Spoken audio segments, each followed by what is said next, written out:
Alright, y'all. I think we are live, but as always, I want to give a second for the YouTube page to catch up to make sure. What is this all? Oh, nope. There we go. There we go. So much cat hair on the board.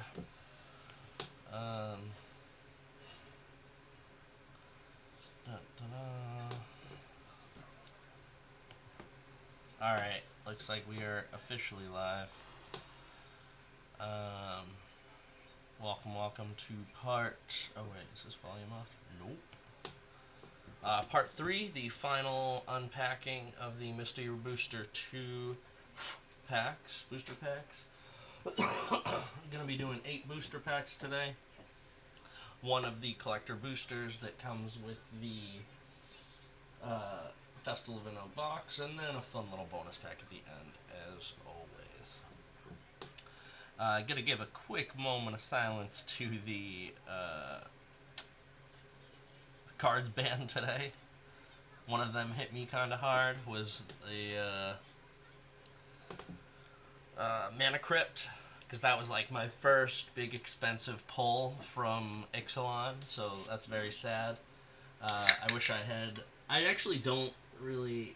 The mechanic itself doesn't really interest me all that much, so I'm really just sad that I did not get rid of it before that happened. But, you know, I guess this happens. That's the downside of collecting. But, yeah, a little moment of silence for Mana Crypt, Jeweled Lotus, and Dockside Extortionist, and Nadu. Sad, sad. But, you know, there will always be other cards, I guess.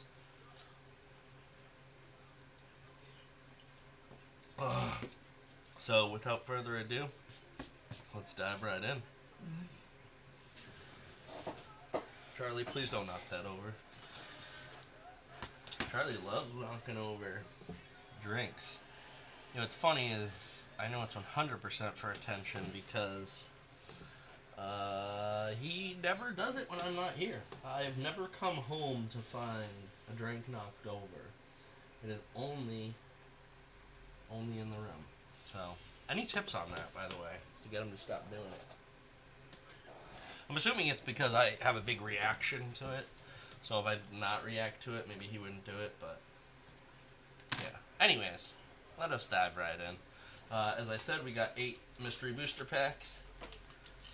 Konichiwarts Chow Konbanwa. Satalisha. You destroying a box over there? Thanks for hanging out. Oh, I forgot I have my new fancy method for opening these. Make sure there is not a card in the way. Or I snip the top off of this, snip the top off of a card. Nope, we're good. What are you doing over there? He says if I fits, I sits. You don't fit, but you're still sitting. Alright, starting out with a Radiant Judgment. Is a 3-drop. It's an instant. It has destroy target creature with power 4 or greater. Cycling 2. Really like this art. Craig Staples. I want to know if that's something in one of the stories. Are you also using like a ton of other apps too? Nico Ona. Nico Ona is a 3-drop. I really like this art. This is beautiful. It's a creature, spirit. When Nico Ona comes into play, destroy target enchantment. Whenever you play a spirit or arcane spell, you may return Nico Ona to its owner's hand. Shout out Shishizaru. I might have to give them a follow on Instagram. Let me see if they are on there. Shishizaru. Right? Yeah.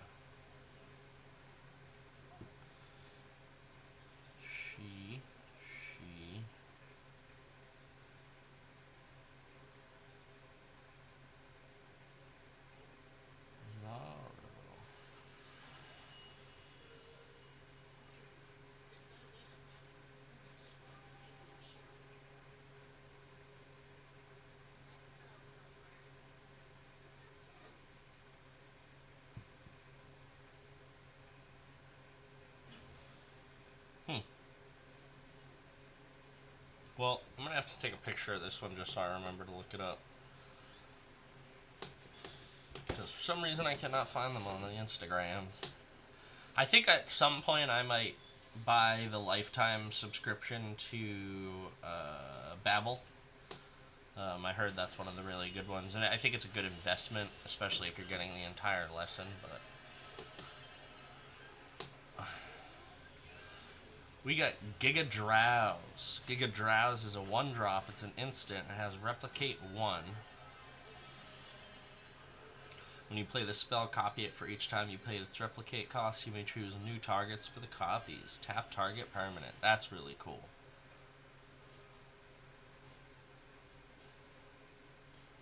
Brent's paying for a sub to what? Duo?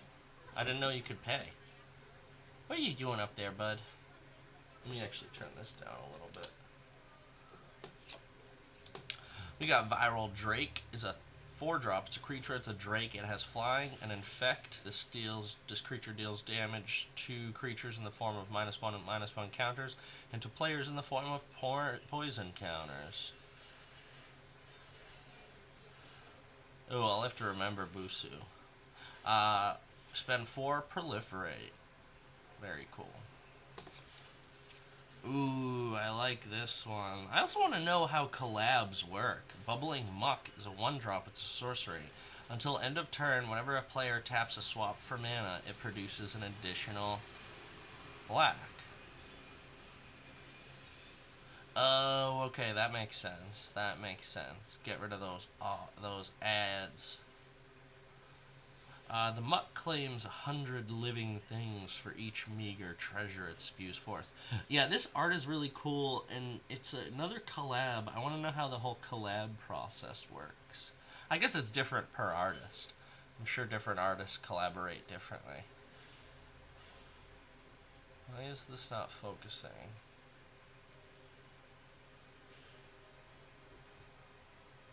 There we go. I think I just need to pull this down a little bit.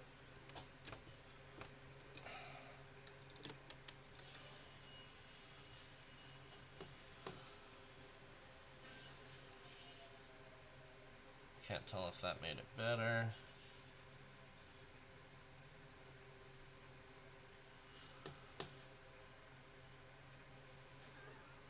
Or if I think it's like focusing on my hand, unfortunately.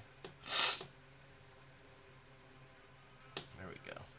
Nightfire Giant is a 5-drop. It's a creature, it's a zombie giant. Nightfire Giant gets +1/+1 as long as you control a mountain. Spend 5, and Nightfire Giant deals 2 damage to target creature or player. Nightfire turns the greatest weakness of the undead into formidable strength.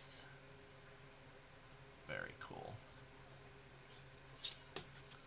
Smash to Dust. Smash to Dust is a 2-drop. It's a sorcery.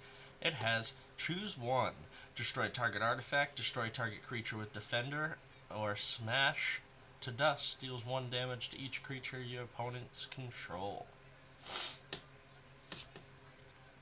Orcish Lumberjack is a 1-drop. It's a creature. It's an orc. It has tap to sacrifice a forest, then add 3 mana and any combination of green and or red to your mana pool. Wood is wasted in the dirt. Orcish proverb. Oh, I gotta turn this a little bit.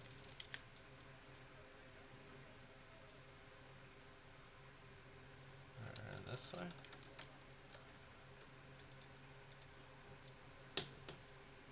Turn this light off.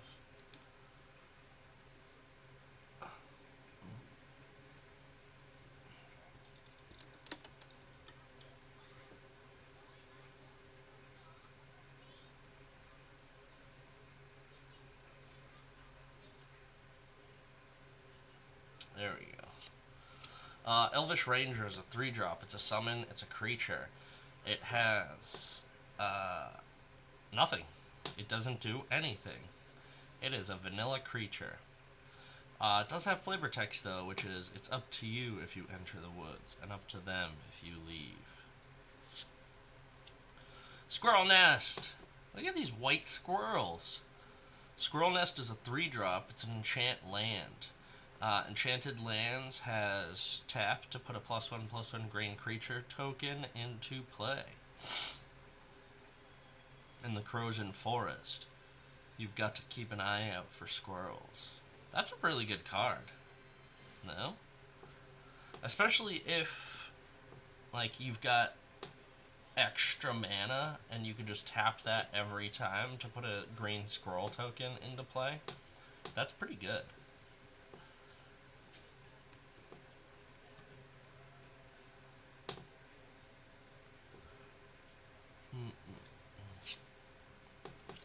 Alright, Serrated Biskellion. Serrated Biskellion is a 3-drop.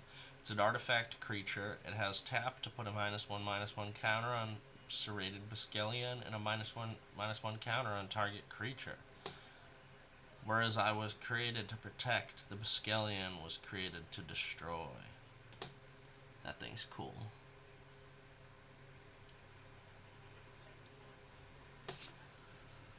Oh, Mythic Rare. Our Mythic Rare is the Haunt of Hightower, which is a 6-drop. It's a legendary creature vampire. I like this art. I wish I could get a better view of it. Let me try and pull it up over here. Sometimes the photos online are a little bit better contrast.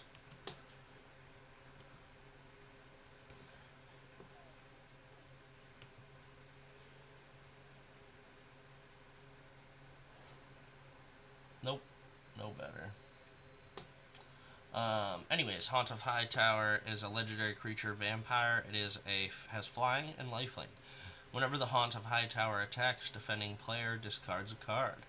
Whenever a card is put into an opponent's graveyard from anywhere, put a +1/+1 counter on the Haunt of Hightower. That's wouldn't be a bad commander. It drains vitality from those it touches. Ooh, here is our first mystery booster set symbol. Rare. Deathrite Shaman is a 1-drop. It's a creature. It's an elf shaman. Tap it to exile target land from a graveyard. Add 1 mana of any color. Spend a black, tap it, exile target instant or sorcery from cards from a graveyard. Each opponent loses 2 life. Spend a green, tap it, exile target creature card from a graveyard. You gain 2 life. I like that art too. Steve Argyle. I can't tell if that head is floating or if he's just tossing it up and down. And our Future Sight card is Proteus Staff. Proteus Staff is a 3-drop. It's a artifact that has spend 3, tap it, put target creature on the bottom of its owner's library. That creature's controller reveals cards from the top of their library until they reveal a creature card. The player puts that card into the battlefield and the rest on the bottom of their library in any order. Activate only as a sorcery. Interesting. I don't know how I feel about that one. Very cool, though. Very cool. I really like this art. Trevor Hairsign. And our playtest card is Boulder Jockey. Boulder Jockey is... I don't know what this is. It's a 3 and a D. Oh, D is a land drop. You may give up 1 potential land drop to this turn to pay for D. What? That's crazy. That's crazy. So, whenever Boulder Jockey attacks, you may pay D. If you do, create a 3/3 colorless construct artifact creature token named Boulder that's tapped and attacking. Sacrifice that token at the beginning of the next end step. That's kind of a fun one. Again, if you're like flush with mana, like, why the heck wouldn't you do that? Again, playtest card, it's, like, not, they're meant to be, like, sometimes overly powerful, but still, very, very cool ability. And I can't wait to see how that turns out in draft. So keep your ear to the ground, peeps. We are doing a draft with these at some point.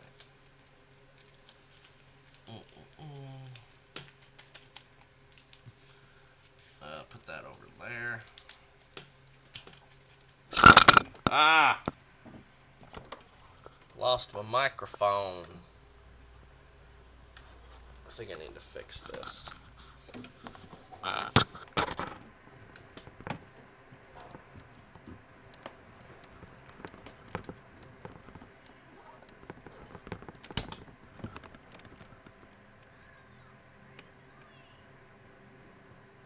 Oh, there we go. I think. Let's see where it's sitting now. So that's perfect, but see how the cards look.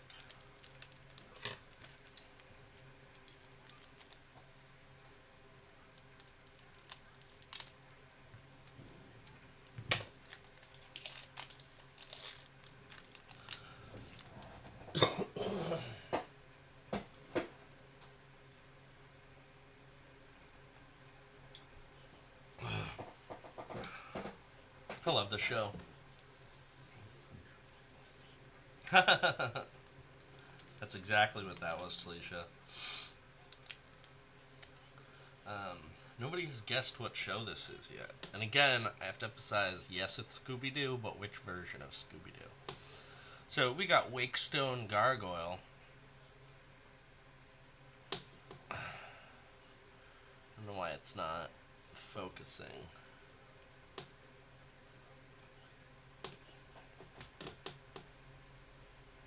There we go.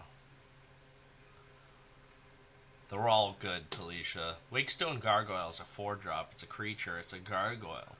Has Defender and Flying. Spend 2. Creatures you control with Defender can attack this turn, as though they didn't have Defender. Its pulsating cry shatters bonds of iron, granite, and servitude. That's cool. Deathblade Elite is a 1-drop. It's a creature. It's a soldier. It has Provoke. When this attacks, you may have target creature defending player controls untap and block it if able.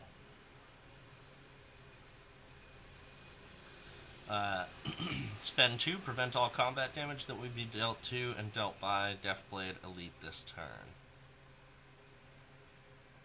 Why would you want to do that? I guess to protect it. Confound. Confound is a 2-drop. It's an instant. It's a target, counter target spell that targets 1 or more creatures. Draw a card. Did I know Zat would betray us? Urza asked quizzically. I was counting on it. Ooh, cool. So many drakes. Make a Drake kindred deck. Tide Skimmer is a 4-drop. It's a creature. It's a drake. Has flying, and whenever you attack with 2 or more creatures with flying, draw a card. Fishing boats often follow hunting drakes to find the largest schools of fish. Ooh, like this one. Nice classic art. Unearth.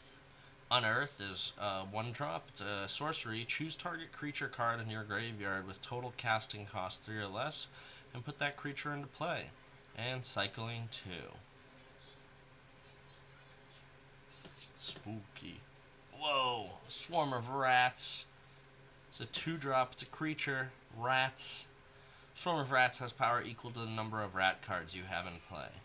This includes both tapped and untapped rat cards.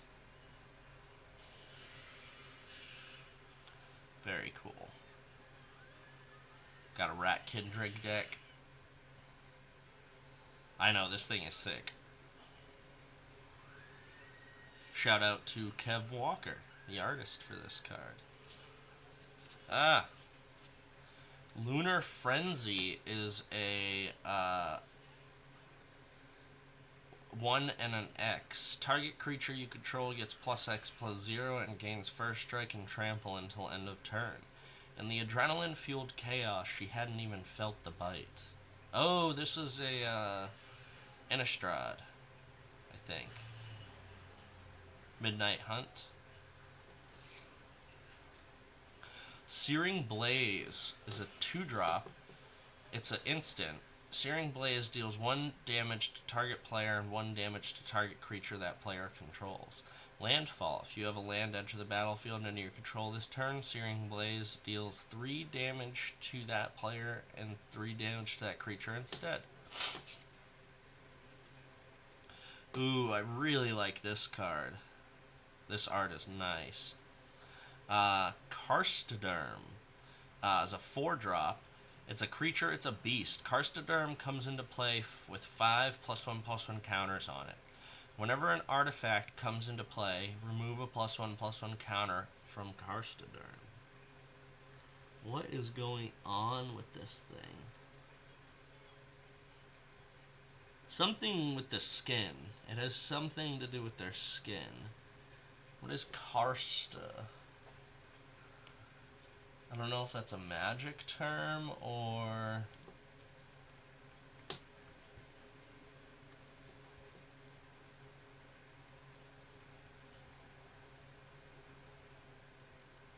No. What is Karsto? MTG.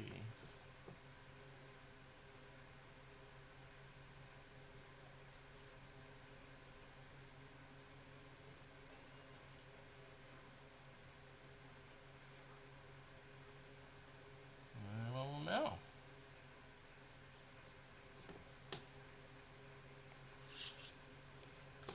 Oh, I've seen this card before. This is in... it's not... I haven't got it from this set, whatever this set is. I swear I've gotten this from another set. Biogenic Upgrade is a 6-drop. It's a sorcery. Distribute 3 +1/+1 counters among 1, 2, or 3 target creatures, then double the number of +1/+1 counters on each of those creatures. To survive exceptionable times, we must adapt by exceptionable means.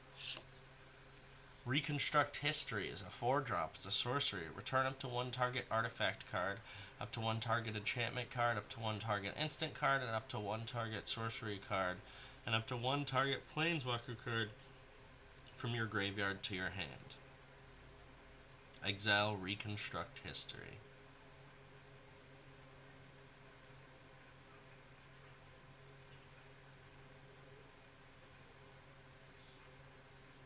Very cool. Ooh, our first mythic of this pack is Arcades the Strategist. Or Arcades, maybe? It's a 4-drop. It's a legendary creature, Elder Dragon. Has flying and vigilance. Whenever a creature with Defender enters the battlefield under your control, draw a card. Each creature you control with Defender assigns combat damage equal to its toughness rather than its power, and can attack as though it didn't have Defender.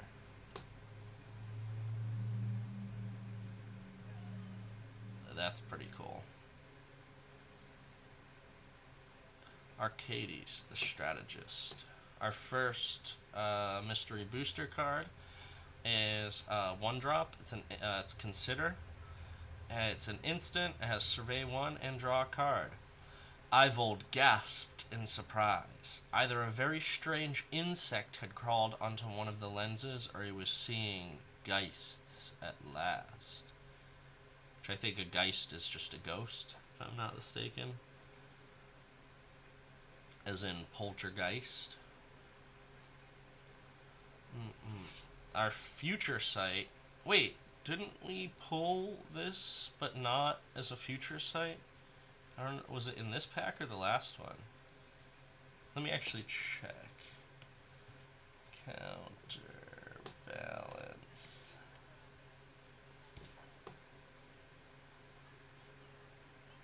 Oh no, but I have seen this card before.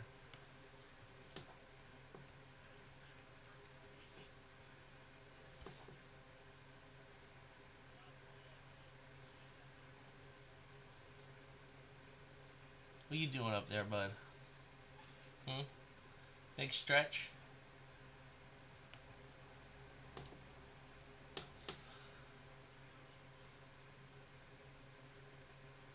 Arcades, no, sorry. Counterbalance is a 2-drop. It's an enchantment. Whenever an opponent casts a spell, you may reveal the top card of your library. If you do, counter that spell if it has the same mana value as the revealed card. Very cool. Again, I have that, I feel like, from another set, but I'm not sure where. Oh, this one's great. Champion of the Harish. Champion of the Harish is a 1-drop. It's a creature, Rabbit Soldier. Look at it, it's got the carrot sword.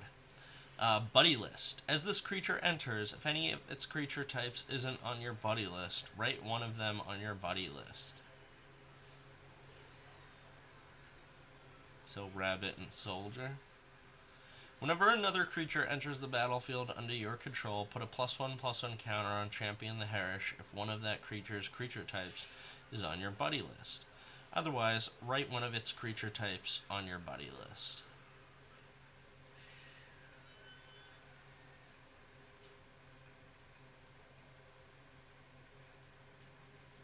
Okay, so the first time you play it,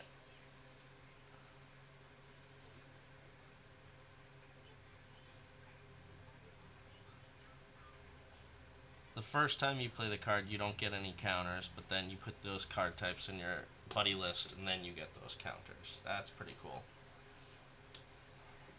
Also, just look at that.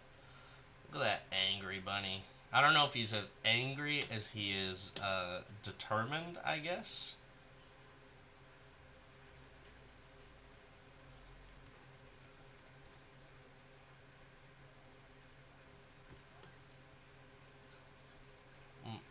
Very cool.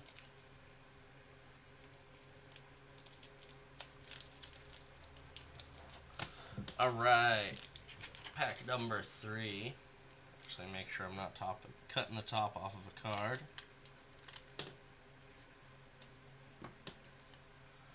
And then...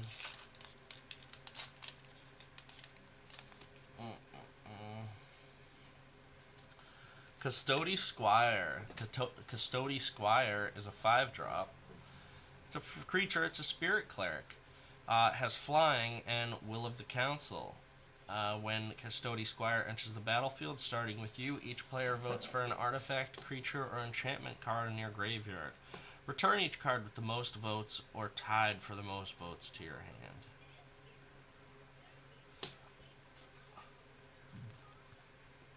That's really cool art.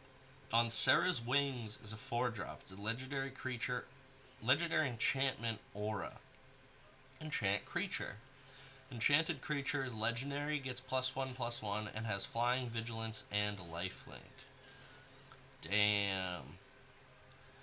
The spirit of Sarah raised Brindy high and commanded her to keep the balance. Song of All. Canto 524. Ooh, I really, really like this one. Steve Argyle, seeing his name again. Illusory Ambusher is a 5-drop. It is a creature, cat, illusion. It has flash, and whenever Illusory Ambusher is dealt damage, draw that many cards. Violence is the food it craves. Feed it if you dare. Doriel, Mentor of Mistral Isle. I like that one.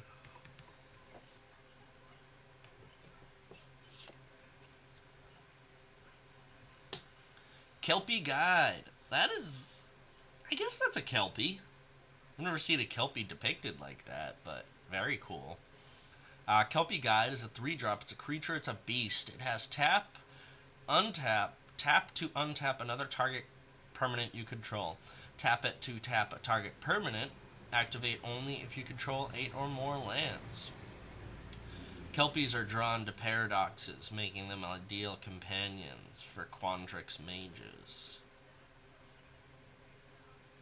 That's pretty good.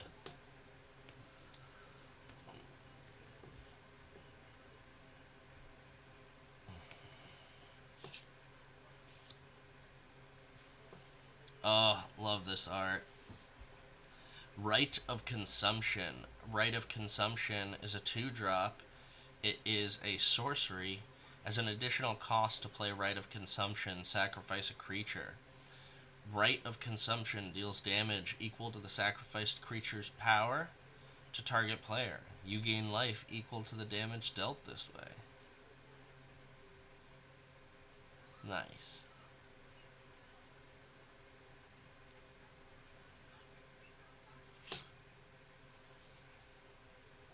You are already dead. You are already dead is a 1-drop. It's an instant. Destroy target creature that was dealt damage this turn. Draw a card. So swift and sharp was his blade that the ogre never even felt the cut. Yeah, no, so I think in a lot of these, Talisha will have, so this is 2008, I think was when this was copyrighted or whatever, so this is a lot older art. Whereas like this one and the one I just pulled, this one's 2021 and this one's 2022. So they are reprints from much older sets. This one is from Neon Kamigawa Neon Dynasty, I think it is, which is a like neon steampunk future Japan kind of thing. This is another old card. This is from 2000. Rupture is a 3-drop. It's a sorcery. Sacrifice a creature. Rupture deals damage equal to that creature's power to each creature without flying and each player. Also, you're limited. Your knowledge is not limited. Being an artist, your knowledge is just limited on the cards themselves. But you can identify like older style arts, definitely.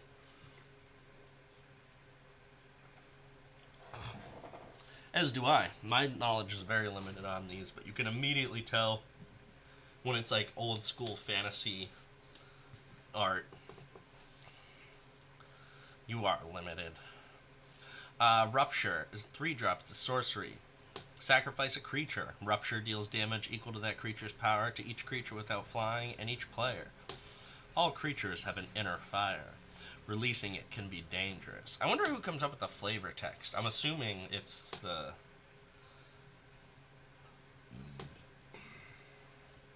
Oh no. You are trapped. When does Brayden get back?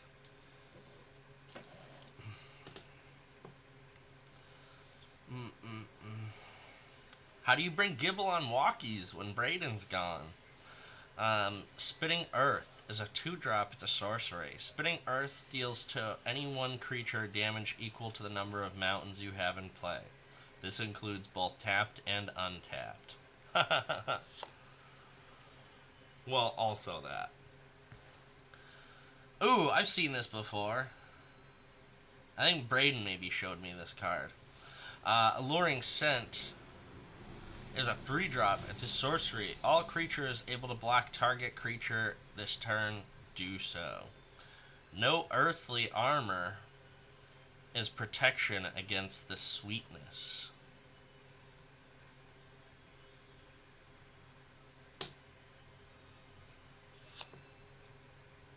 Oh, this is a cool rat card.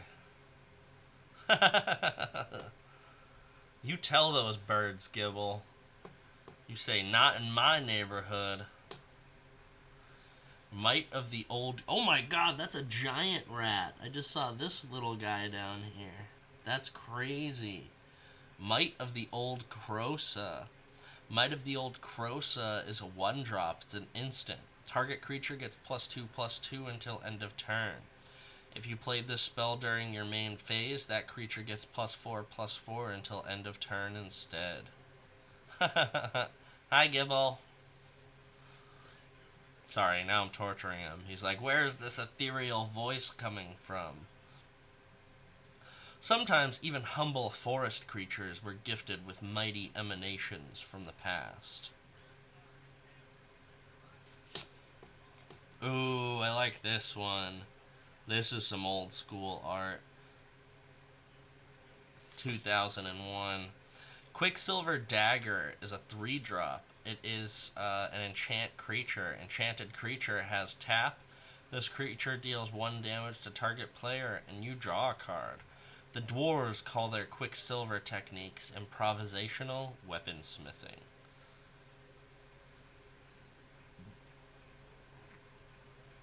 Boss ass dwarf throwing a... Oh, this is cool. Unfortunately, my deck does not take black, but this thing is cool. Rotting Regisaur is a 3-drop. It's a creature. It's a zombie dinosaur. At the beginning of your upkeep, discard a card. Oh. Okay. I was like, that's kind of lame, but it's a 3-drop for a 7/6. So I guess that's where the buff comes in. And then I'm assuming you would put this in a zombie deck with recursion. So now that's a zombie. Modris of Zorgoth Fen. Yeah, this thing is sick. I really, really like this art. Shout out to Randy Vargas. Again, I'm sad because it couldn't go into one of my dinosaur decks, but I don't know if I would want it to either because I don't have... Oh, Regisaur? So in general, the dinosaurs are not real in Magic. Most of them are made up. I'm actually going to have to look up this one. Oh, a Regisaur is a type of dinosaur from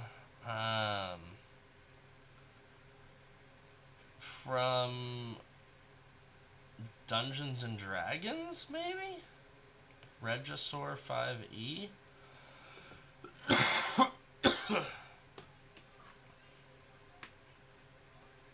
I don't know if it's a homebrew, though.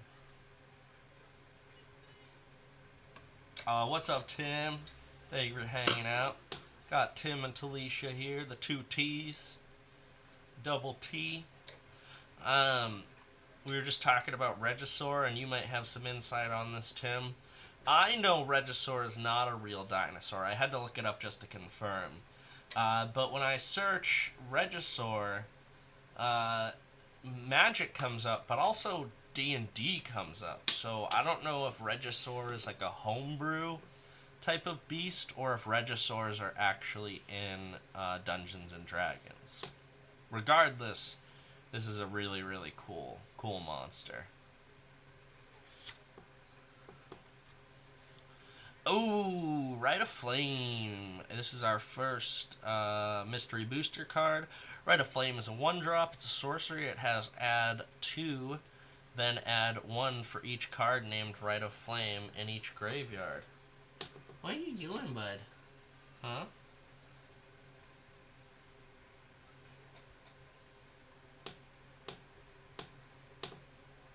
Charlie coming to say hi? You can't find somewhere to put your foot, can you?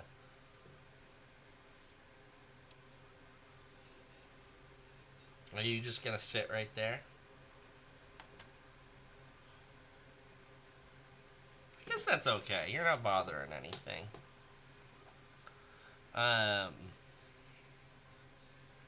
Don't rub your face on that. Where Charlie's sitting. I don't know if you can see him. Sitting right next to the camera. As long as he doesn't move, he's okay to stay there. Okay? You're okay. You're okay. Oh, good old Bubby, huh? You gotta meet your cousin, Gibble, huh? So then we can go out for walks with him, right? What do you think of that idea? That's a good idea, huh? That's a good idea. Deep beneath the ice, beneath the soil, in the rock Dominaria's fire still burned. Like you can see Charlie's tail here now. Ooh, Hunting Cheetah. This could go on my cat deck. Hunting Cheetah is a 3-drop. It's a creature. Cat. Whenever Hunting Cheetah deals damage to an opponent, you may search your library for a forest card. Reveal that card, put it into your hand, then shuffle. Ooh. This might be actually perfect. Come on, bud. This might be perfect for my cat deck. Give me some mana fixin'.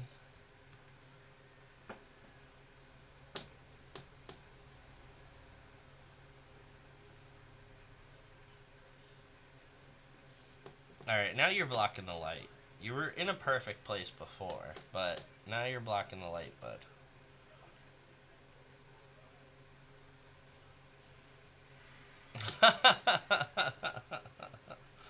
Well, now he just laid right down. And now he's playing with my...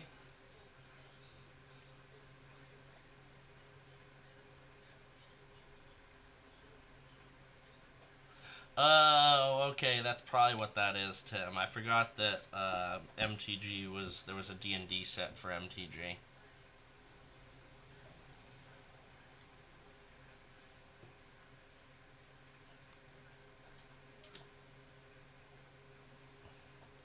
I'm gonna use you as the table, bud. Now he's kicking me. Now he's kicking me. Nope. Nope. You're messing up the whole thing, bud.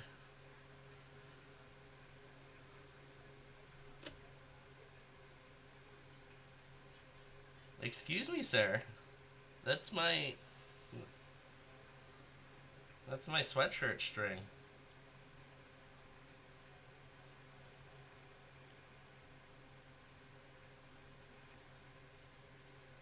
Well, I guess this is a good time to take a little drink break.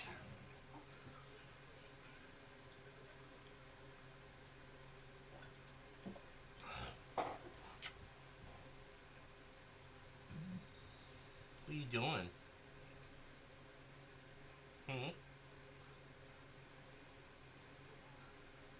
You just want to be part of it? Yep, cat butt. That's a cat butt right there.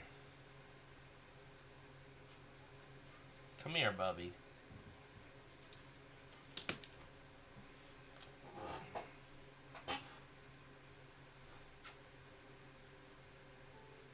You helping out? You helping out?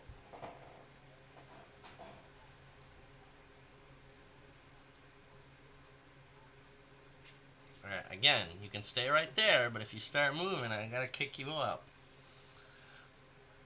Yeah, that hunting cheetah might be actually perfect for my cat deck. And we got our playtest card. Glimpse the Unthinkable. Glimpse the Unthinkable is a 4-drop. It's a legendary creature, illusion rogue. It has Shroud. This creature can't be the target of spells or abilities. Glimpse the Unthinkable can't be chosen. The name Glimpse the Unthinkable can't be chosen. Interesting.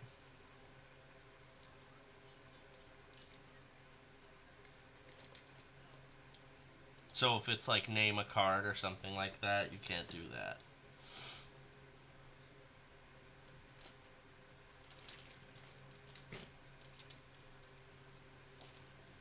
Very cool. Love the playtest cards. There you go, but oh, don't sit on top. Nope, that's empty. You're good. You're good. You're good.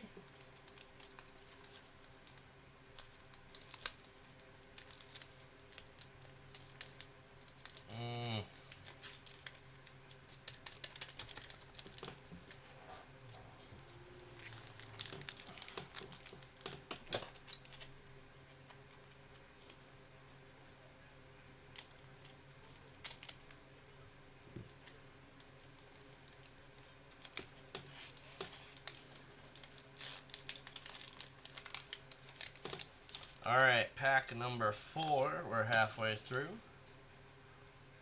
Pack number 4 is Boostery Solidarity. Boostery Solidarity is a 2-drop. It's a sorcery. It has put a +1/+1 counter on each creature you control. The will to fight and act as one is not limited to a single world. Oketra's teachings are universal. Boostery Ket. Banisher Priest is a 3-drop. It's a creature, it's a human cleric. It has... When Banisher Priest enters... Banisher. I don't know why I can't speak. Banisher Priest enters the battlefield. Exile target creature an opponent controls until Banisher Priest leaves the battlefield. That creature returns under its owner's control. Oathbreaker. I cast you out. Oh, I just heard the Wilhelm.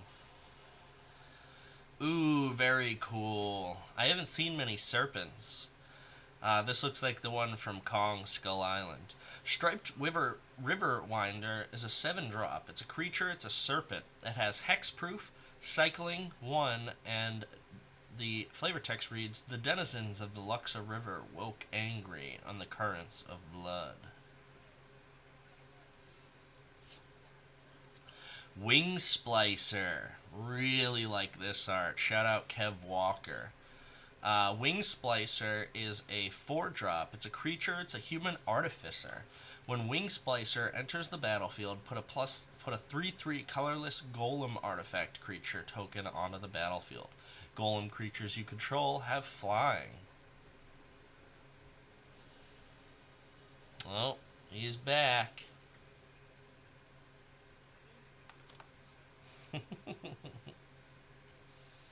I can't see the cards, bud. I really like this art. This is one of my favorites.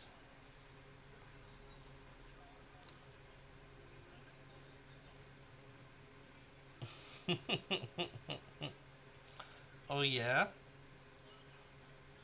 You just want attention, huh? Oh, big stretch. Big stretch.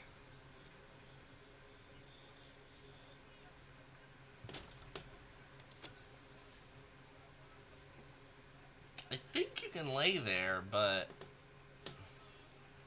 you you keep kicking your leg up.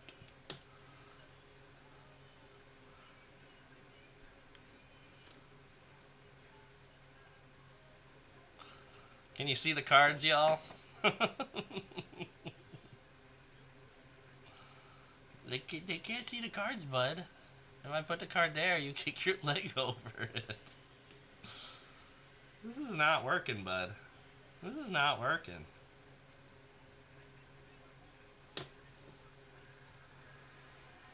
Uh-oh, he's in bite mode.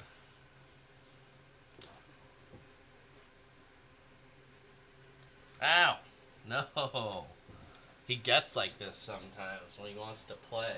It's not mean. He just really likes to bite.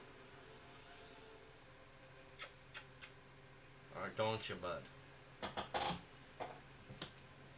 Don't you, bud? You gotta get going. There you go. Alright. I think we're back.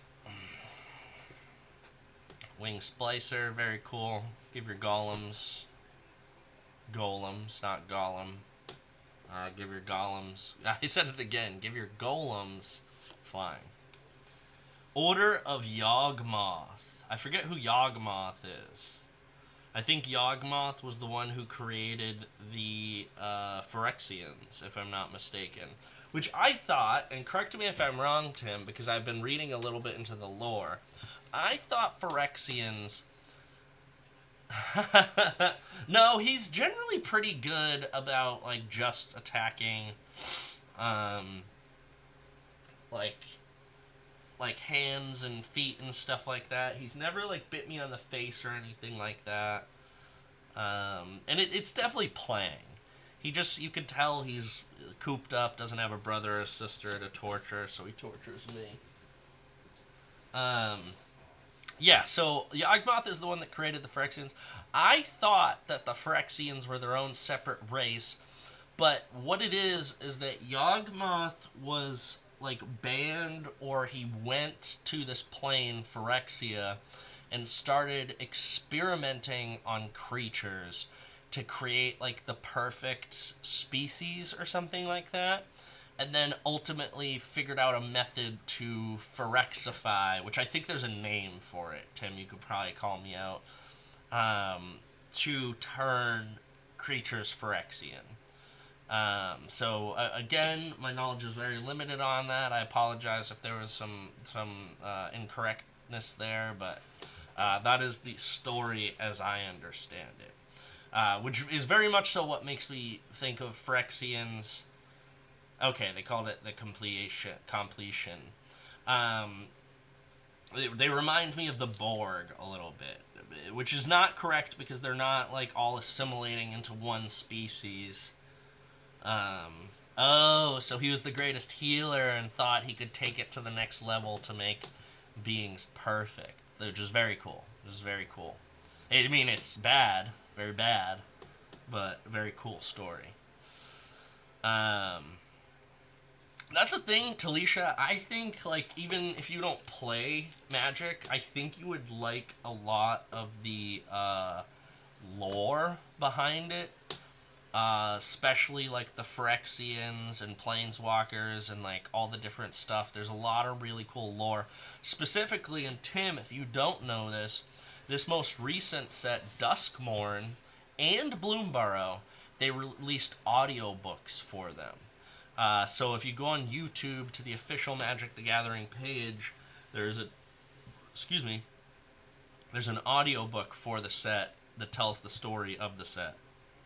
If audiobooks aren't your thing, though, they still have them written as text on the official MTG site, which they've always done. And I think before that, they would literally release books and stuff like that, so... Oh my god, Tim. That's amazing.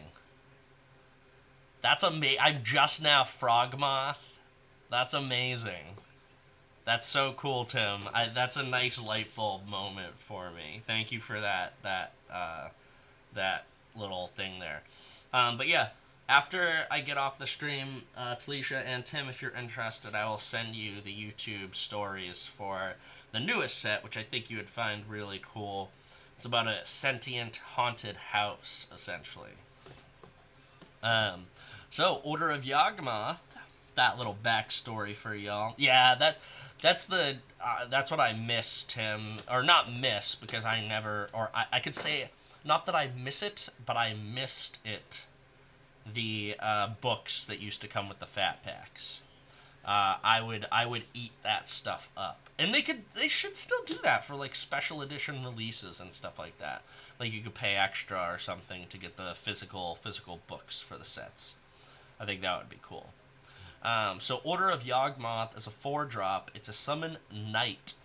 Order of Yawgmoth cannot be blocked except by artifact creatures and black creatures. Whenever Order of Yawgmoth successfully deals damage to a player, that player chooses and discards a card. Illustration is Chippy.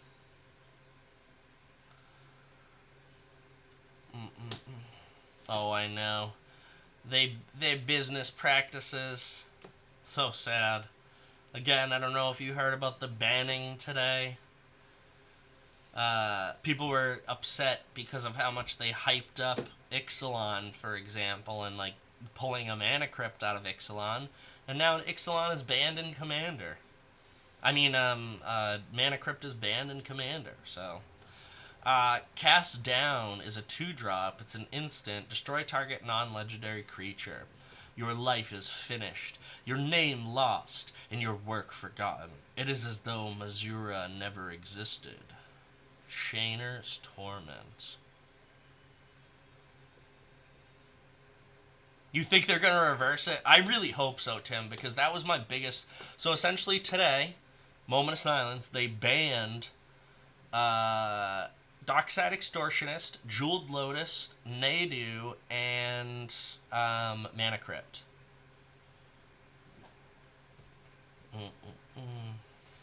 I know, that Thassa's Oracle, I'm very hyped I pulled that. It's funny, I actually, I have another Thassa's Oracle other than the one I pulled yesterday, but that's a longer story.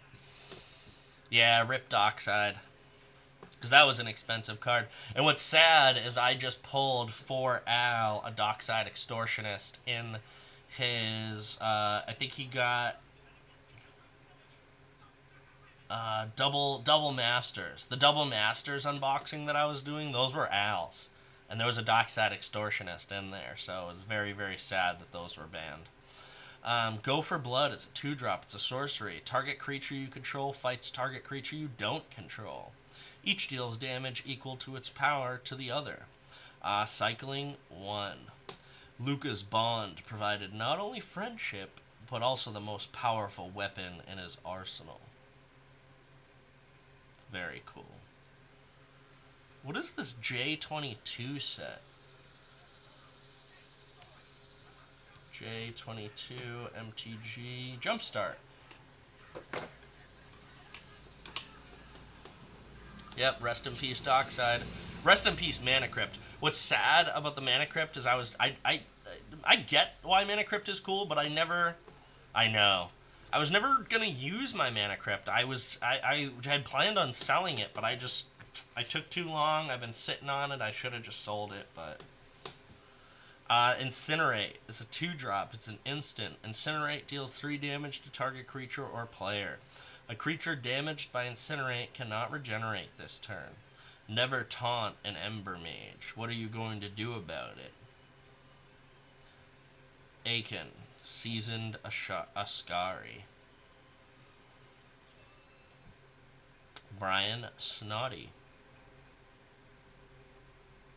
Very cool classic art. Oh, Talisha, this is an old one. 1996 is this art is from. That's an old one. Friendhorn Elder. This makes me think of Hugo Weaving. Who's Hugo? Elrond.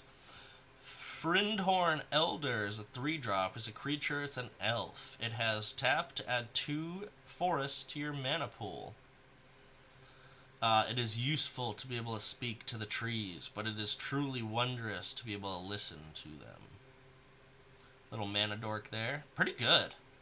I mean, you got to spend 3 to get him out, but once you get him out, you're now tapping him for mana. Oh, this is sick. Evolutionary Escalation. We got a gorilla fighting something. I don't know what this is. It's a 2-drop. It's an enchantment. At the beginning of your upkeep, put 3+1/+1 counters on target creature you control, and 3+1/+1 counters on target creature an opponent controls. Survival is a constant competition from which both sides can benefit.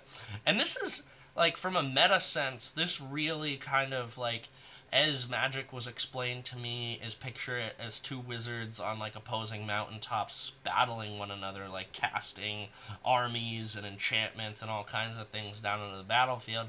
And this kind of really, I think, makes sense from a meta standpoint, what a +1/+1 counter would actually be in the game. Is like, okay, I add a +3/+3 counter on my creature, that means I'm giving him blades. I'm giving him blades that extrude from his arms.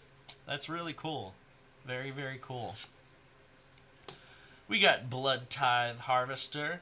Blood Tithe Harvester is a 2-drop. It's a creature. It's a vampire. When Blood Tithe Harvester enters... Yeah, giant growth. When Blood Tithe Harvester enters the battlefield, create a blood token. It is a artifact with spend 1, tap, discard a card, sacrifice this artifact, draw a card. Tap it, sacrifice Blood Tithe Harvester. Target creature gets -X until end of turn, where X is twice the number of blood tokens you control. Activate only as a sorcery. That is pretty good. I don't know what set that's from. Oh, it's a story spotlight, too. I like those. So now we have Expansion and Explosion. Expansion is a 2-drop. It's an instant. Copy target instant or sorcery spell with converted mana cost 4 or less. You may choose 2 new targets for the copy. Or you can cast Explosion, which is a 4-drop +X. It's an instant. Explosion deals X damage to any target. Target player draws X cards.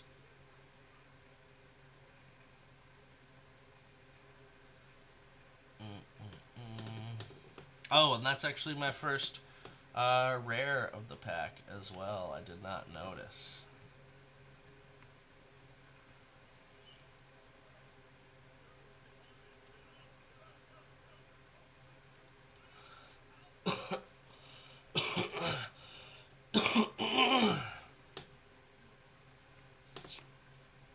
Oh, this is our first mythic rare.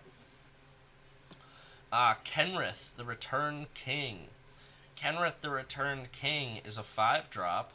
It is a creature, a legendary creature, human noble. All creatures gain trample and spend a red. All creatures gain haste and trample until end of turn. Spend 1 in a forest. Put a +1/+1 counter on target creature. Spend 2 in a white. Target player gains 5 life. Spend 3 in a blue. Target player draws a card. Spend 4 in a black. Put target creature card from a graveyard onto the battlefield under its owner's control. So this is a full 5-color commander. Which means you can put anything in your deck, which is cool.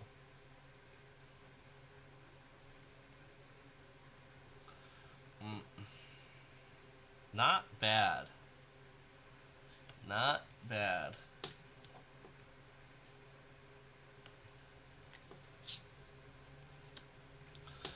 And Contagion is our Future Sight card. Contagion is a 5-drop. It's an instant. You may pay 1 life and exile a black card from your hand rather than pay the spell's mana cost. Distribute 2 -1 -2 -1 counters among 1 or 2 target creatures. What is coming out of his mouth? He's bleeding. Blood.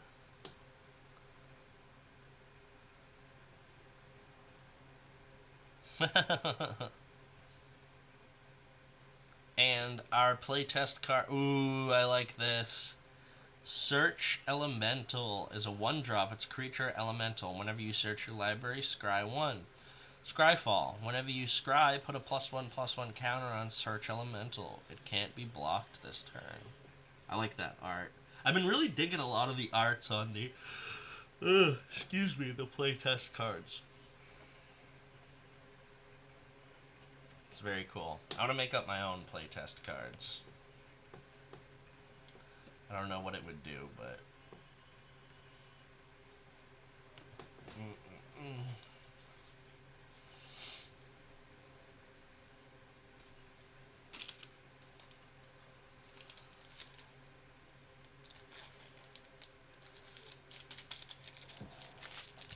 Alright, pack number 5.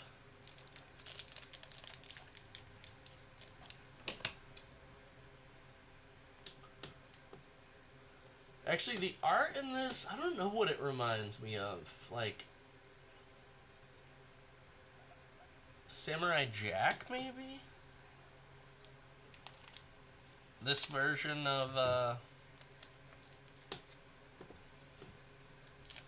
Scooby-Doo. Ooby, ooby, ooh. Ooh. As Braden and I always like to reference. Dreamcatcher. So, Karametra's Blessing is a 1-drop. It's an instant. Target creature gets +2/+2 until end of turn. If it's an enchanted creature or enchantment creature, it also gains hexproof and indestructible until end of turn. It can't be targeted. Oh, that just saying that hexproof and indestructible do. Damn, that's pretty good for a 1-drop. That's not bad.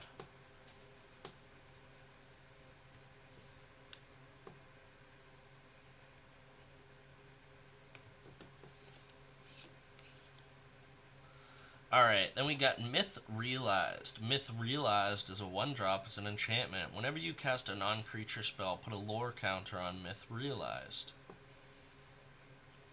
Spend 2 and a white, put a lore counter on Myth Realized. Spend 1 until end of turn. Myth Realized becomes a monk avatar creature in addition to its other types and gains this creature in power and toughness are equal to the number of lore counters on it. What is Myth Realized? I'm pretty sure this is Double Masters, if I'm not mistaken.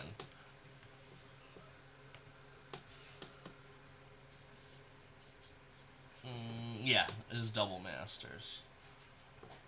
Or it might not originally be from Double Masters, but that's what this symbol is.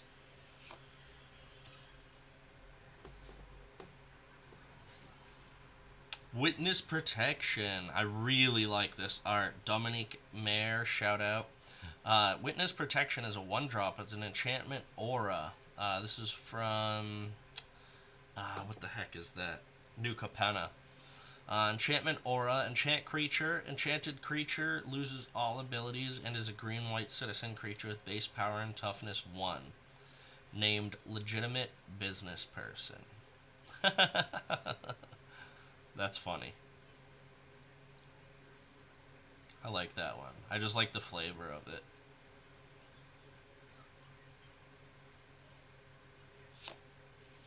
Invisible Stalker. This is cool art. It's a 2-drop. It's a creature. It's a human rogue. It has hexproof. This creature can't be the target. We know what hexproof does. Invisible Stalker can't be blocked. All that concerns me is the vampire's sense of smell and those freezing Nephalian nights. Ooh, this is cool. I don't understand. So, Primeval Shambler is a 5-drop. It's a creature. It's a mercenary. What is a mercenary? Like, I know what a mercenary is, but this doesn't... Like, a mercenary seems like a human job, not whatever this creature is. Very interesting. Spend 1. Primeval Shambler gets +1/+1 until end of turn. His mind, like his body, is made up of the swamp's flotsam. Oh, interesting. Necrologia is a 5-drop. It's an instant. Play Necrologia only during your end of turn step. As an additional cost to play Necrologia, pay any amount of life. Draw cards equal to the life paid this way. See, I don't get why this is an instant if it can only be played during your end of turn step. Why not just make it a sorcery? I do not understand that. Fiery Impulse is a 1-drop. It's an instant. Fiery Impulse deals 2 damage to target creature. Spell Mastery. If there are 2 or more instant and or sorcery cards in your graveyard, Fiery Impulse deals 3 damage to that creature instead. Well, this got out of hand. Electrostatic Field is a 2-drop. It's a creature. It's a wall. It has Defender. Whenever you cast an instant or sorcery spell, Electrostatic Field deals 1 damage to each opponent. It's both an ingress denial mechanism and an attractive hallway light. Daxiver, is it Electromancer? Blossoming Defense. Blossoming Defense is a 1-drop. It's an instant. Target creature you control gets +2/+2 and gains hexproof until end of turn. Those who move harmoniously with the flow of Aether can channel the power of the natural world. Presence of Gond is a 3-drop. It's an enchantment aura. Enchant creature. Enchanted creature has tapped to put a +1/+1 green elf warrior creature token into play. Here lies Gond, hero of Safehold Taldwin. May he ever guide our quest. Ooh, I like this guy. Reminds me of the moon. I think that's what they are. What is Darth Plagueis Plagueis' species? I thought they were moon? I don't know. Somebody dropped that in the comments. Darth Plagueis' species. This guy's face reminds me of it. Power Conduit is a 2-drop. It's an artifact. It has tap 2, or tap it to remove a counter from a permanent you control. Choose one. Put a charge counter on target artifact, or put a +1/+1 counter on target creature. Never content, Valdakan artificers continually tinker with their creation.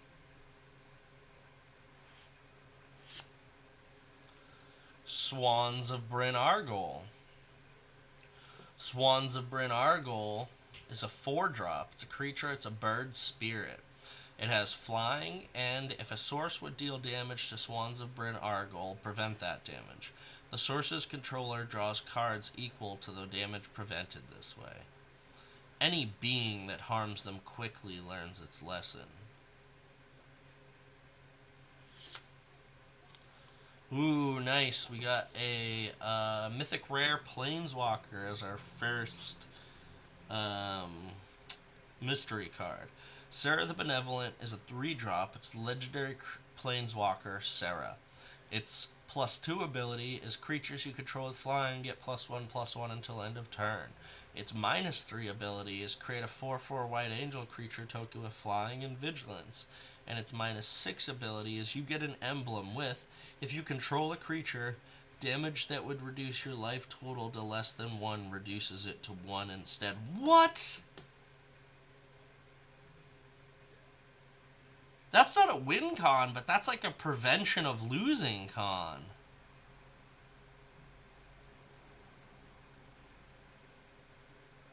That's crazy. No?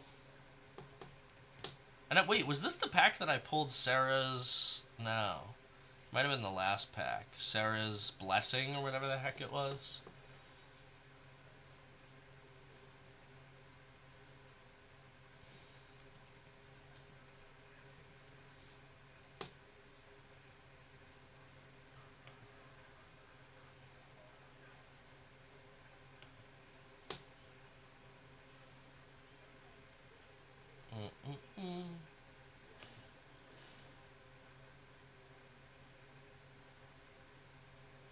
Oh, okay.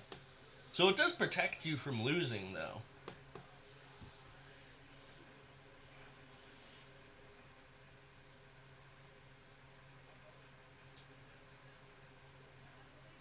Because rather than you want to keep a creature in play, so rather than letting that creature die, you don't block with it, and you just keep taking damage.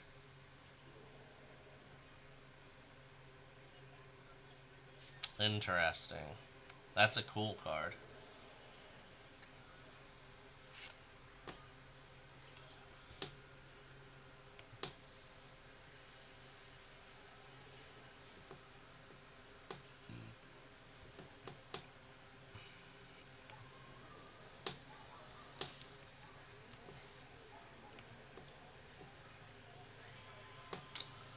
Alright, our future site boarder, Rebecca Guay. Always with the Rebecca Guay, love her art. Is Crackdown. Crackdown is a 3-drop, it's an enchantment. Non-white creatures with power 3 or greater don't untap during their controller's untap steps. So that could be good for you, but it can also be good for your opponent. There's no place for mercy in defense of our lives. Taspon, Cho Arim Executioner.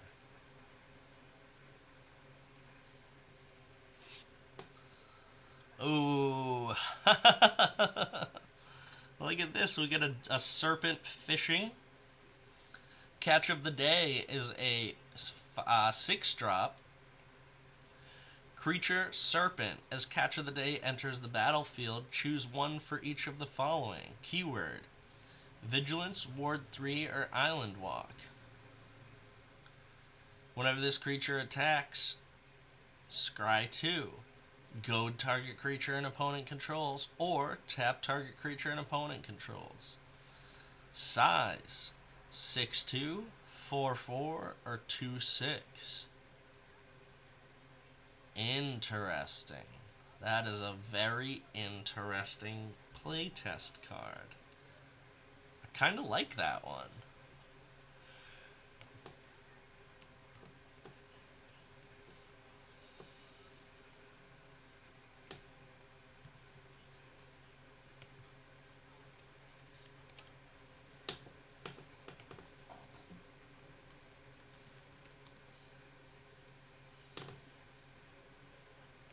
No.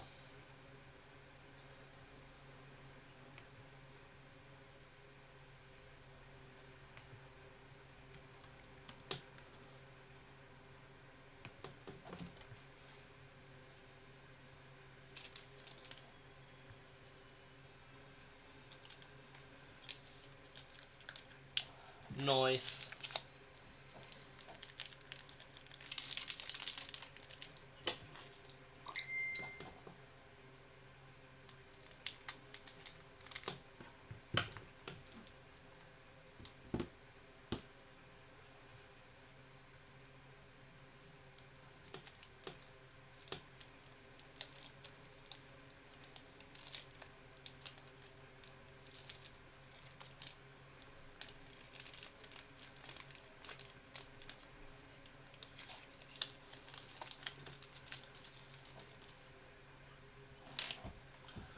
All right. Sixth pack is right. Yeah, 6, 7, 8. Oh, excuse me. Is Pegasus Guardian. Is a 6-drop. It's a creature. It's a Pegasus. Rescue the foal. Oh, no. So the creature has flying. At the beginning of each end step, if your permanent you control left the battlefield this turn, create a 1/1 white Pegasus creature token. But you would first cast this as Rescue the Foal, which is a 2-drop. It's an instant. It's an adventure. Exile target creature you control, then return that card to the battlefield under its owner's control. Then exile this card, and you may cast the creature later from exile. Rumor Gatherer. Oops, sorry. That was probably completely off the mirror. Rumor Gatherer is a 3-drop. It's a creature. It's an elf wizard. It has Alliance. Whenever another creature enters the battlefield under your control, scry 1. If this is the second time this ability is revolved this turn, draw a card instead. It's delightful. The things their owners reveal when they think no one is listening. Windfall. Windfall is a 3-drop. It's a sorcery. Each player discards his or her hand and draws cards equal to the greatest number a player discarded this way. To fill your mind with knowledge, we must start by emptying it. Baron, Wizard Master. Hydrolash is a 3-drop. It's an instant. Attacking creature gets -2/-0 until end of turn. Draw a card. I don't need your mage rings or your mana equations. I call and the seat answers. Keita, the Rebel Hydromancer. Puppet Conjurer. Ooh, spooky. Is a 2-drop. It's an artifact creature, human wizard. Spend 1, tap it, put a 0/1 blue homunculus artifact creature token into play. At the beginning of your upkeep, sacrifice a homunculus. He scowls at his imperfect creation, then crushes it to scrap. He salvages the Ethereum and begins anew. Liliana's Caress is a 2-drop. It is an enchantment. Whenever an opponent discards a card, that player loses 2 life. This might hurt less if you don't fight so hard, but I doubt it. That always makes me think of that old, not Jordan's Furniture, I think it was Bob's Discount. It might have been Jordan Furniture. I doubt it. Cinder Cloud is a 5-drop. It's an instant. Destroy target creature. If a white creature is put into the graveyard in this way, Cinder Cloud deals to that creature's controller an amount of damage equal to that creature's power. Another 1996 art on there. Burning Palm Ifrit. There's a 4-drop. It's a summon a Ifrit. I forget what an Ifrit is. I think it's it's a fire demon from Indian lore. I'm pretty sure. I know Ifrit come from the same place that Jinn come from. Ifrit actually might even be a type of Jinn. I could be wrong. Summon Ifrit. It's a 3-drop. It's a Burning Palm Ifrit. Deals 2 damage to target creature with flying, and that creature loses flying until end of turn. Even the lion envies the lark. Oh, this is cool art. Predator Strike. Is a 2-drop. It's an instant. Target creature gets +3/+3 and gains trample until end of turn. If you hear it coming, you're not its prey. That's cool. I like that. That art is... That's great. Rampant Growth. Didn't I pull a different version of this yesterday?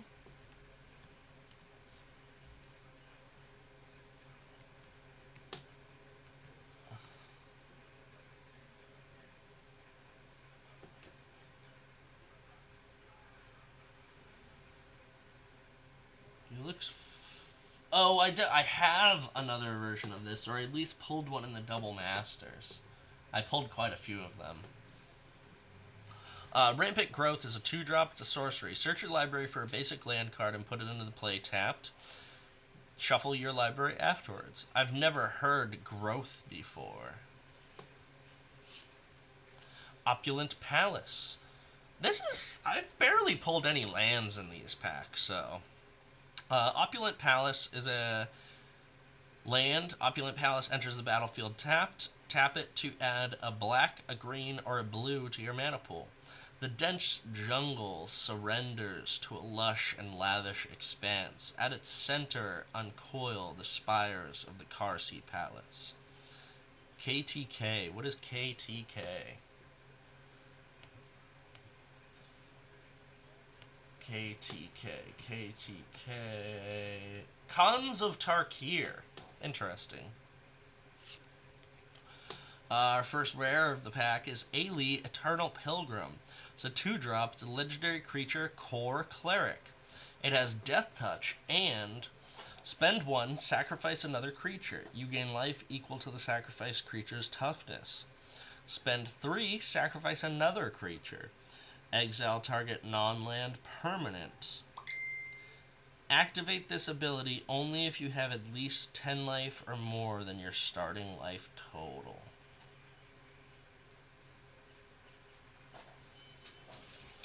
Interesting.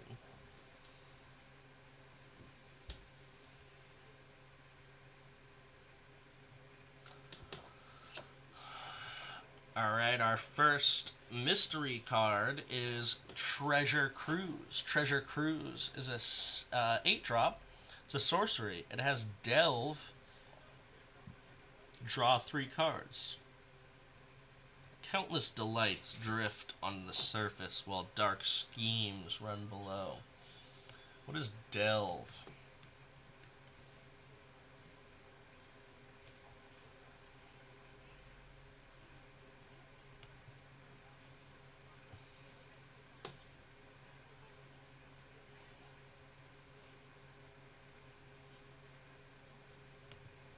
So Delve is a keyword ability introduced in Future Sight. Delve is a static ability that functions while the spell with Delve is on the stack. Delve means for each generic mana and the spell's total cost, you may exile a card from your graveyard rather than pay that mana. That is interesting. So it becomes a little less costly than it appears.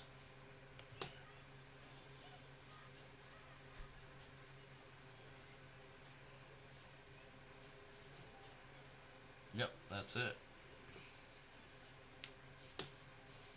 Booze Cruise.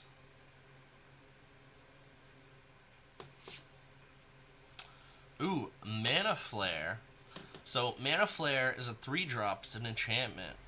It has whenever a player taps a land for mana, that player adds 1 mana of any type that land produced. Oh, that's pretty good. That is pretty good.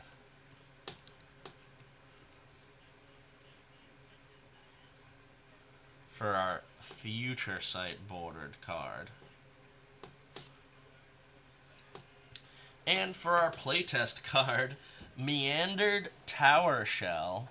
What is that? That is looks like a Wolverine with a turtle shell.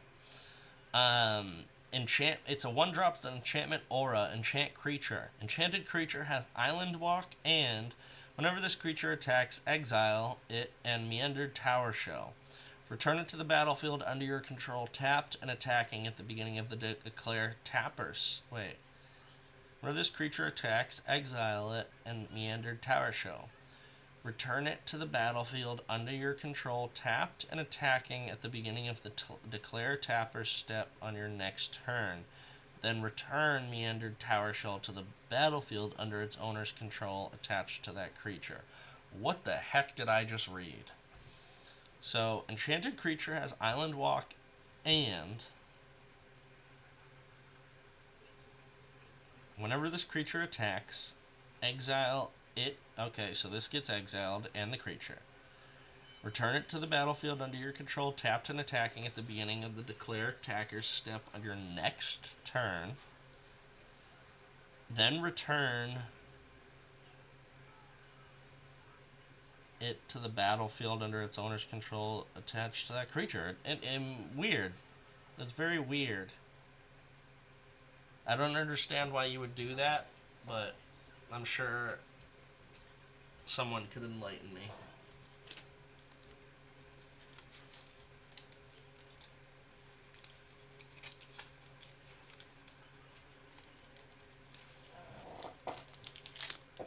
Pack number 7.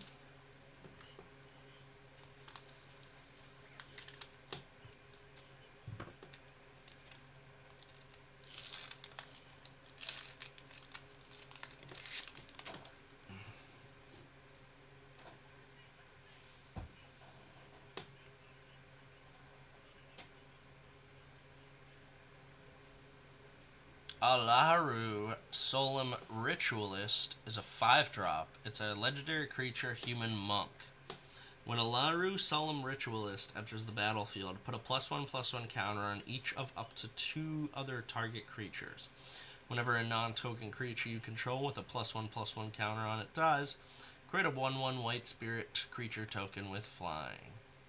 And it also has partner. Not bad. Oh, this is good. Yeah, Rebecca Guay. I love her art. Starlit Angel is a 5-drop. It's a summoned creature. It has flying. It is also from 1997. To soar as high as hope. To dive as swift as justice. Very cool. Legerdemain. Legerdemain is a 4-drop. It's a creature, sorcery, excuse me. Permanently exchange control of target artifact or creature for control of target permanent of the same type. Squee tucked the warm ball in his pocket and slipped a pebble in its place. Glock, he mumbled and hid. No idea what's going on here. Another 1997 card. Pirate's Prize from the original Ixalan is a 4-drop. It's a sorcery. Draw 2 cards. Create a colorless treasure artifact token with, we know what a treasure does. Nothing warms the heart like plunder. Nice. Ooh, Scrapwork Rager is a 4-drop. It's an artifact creature, Phyrexian Horror. When Scrapwork Rager enters the battlefield, you draw a card and you lose 1 life. Unearth 4. Return this card from your graveyard to the battlefield. It gains haste. Exile it at the beginning of the next end step, or if it would leave the battlefield. Unearth only as a sorcery. Blight Beetle. Blight Beetle is a 2-drop. It's a creature insect. It has protection from green. Creatures your opponents control can't have +1/+1 counters on them. What? That's pretty crazy, especially for only a 2-drop? Like, what?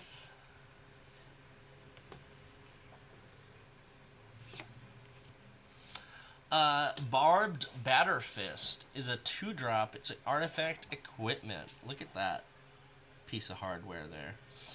For Mirrodin, when this equipment enters the battlefield, create a 2/2 red rebel creature token, then attach this to it. Equipped creature gets +1/+1. Its equip cost is 1. Finally, a safe way to punch the Rotters in the face. I don't want to get punched in the face by that thing. That's crazy. That's crazy. Ooh, Shivian Raptor. Was this before dinosaurs were in...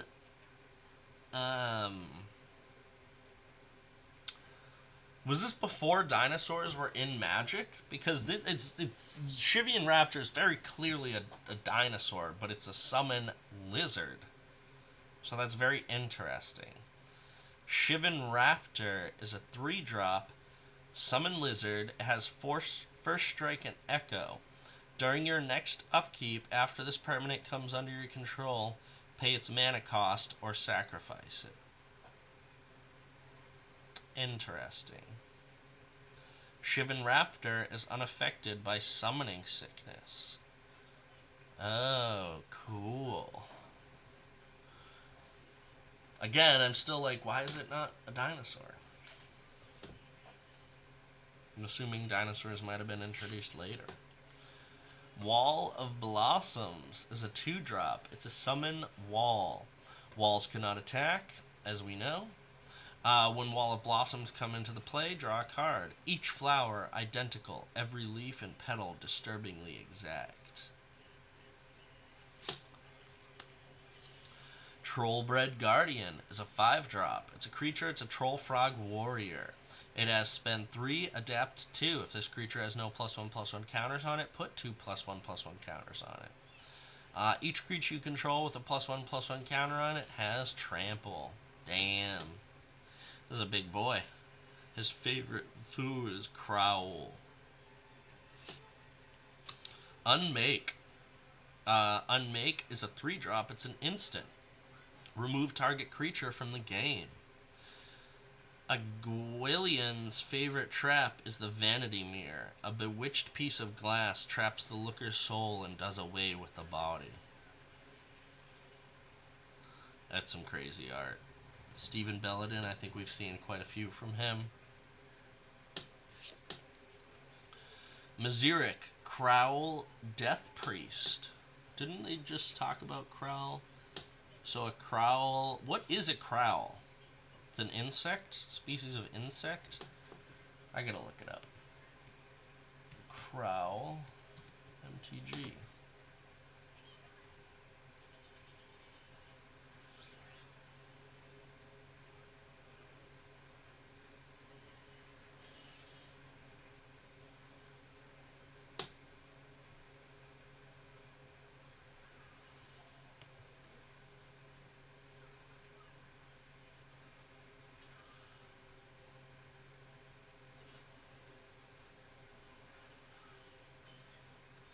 Race Crowl.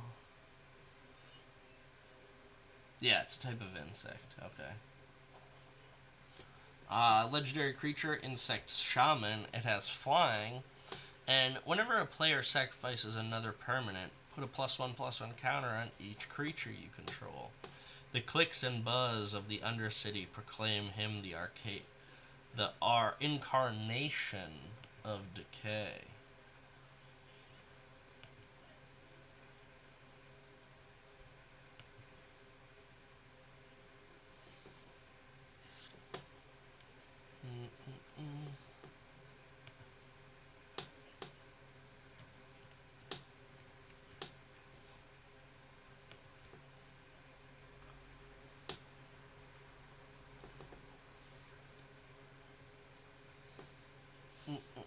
Nature's Claims, a 1-drop. It's an instant. This is our first mystery card. Destroy target artifact or enchantment. Its controller gains 4 life. On this plane, the use of magic can provoke a ferocious reprisal from nature. Whoever the Eldrazi were, their relics left Zendikar forever enraged. Oh, Jace Bellerin. That's our guy.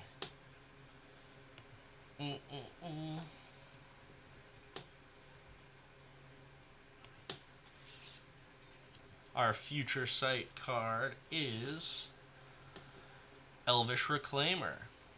Elvish Reclaimer is a 1-drop. It's a creature. It's an elf warrior. It has it gets +2/+2 as long as there are 3 or more land cards in your graveyard. Excuse me, sorry.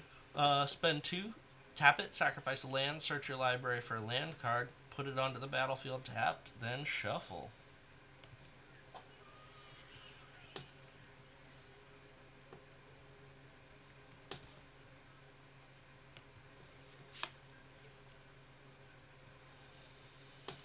And, oh my god. Friarball. Friarball is a 4-drop. It's a sorcery. Create a 2/2 white monk creature token. Cost Storm. When you cast the spell, copy it for each different mana value among other spells and lands you've played this turn. That's hilarious. What a silly card. Friarball. It's a ball of friars.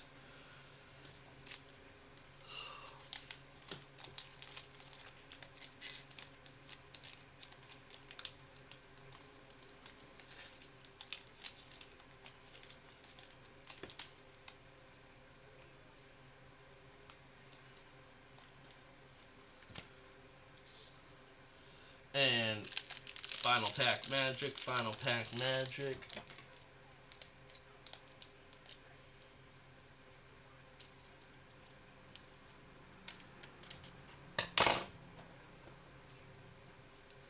One, two, three, 4, 5, 6, 7.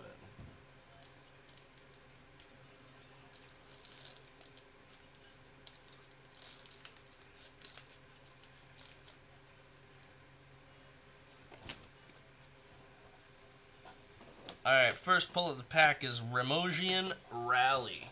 Remosian Rally is a 4-drop. It's an instant. If you control a plains, you may tap an untapped creature you control instead of playing Remosian Rally's mana cost.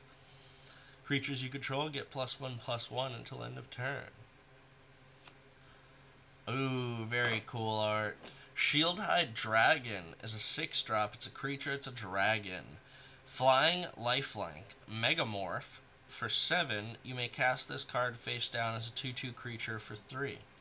Return it face up anytime for its Megamorph cost and put a +1/+1 counter on it. Interesting. When Shieldhide Dragon is turned face up, put a +1/+1 counter on each other dragon creature you control. Damn, that's pretty good.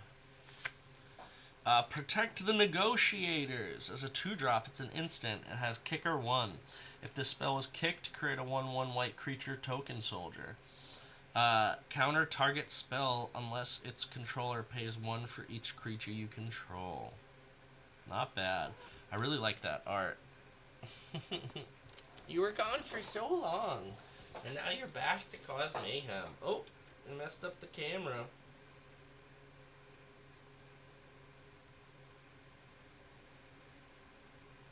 Hey Google, set alarm for 10:30. Catch when your dinner is. Your alarm's set for 10:30 p.m. It's dinner time.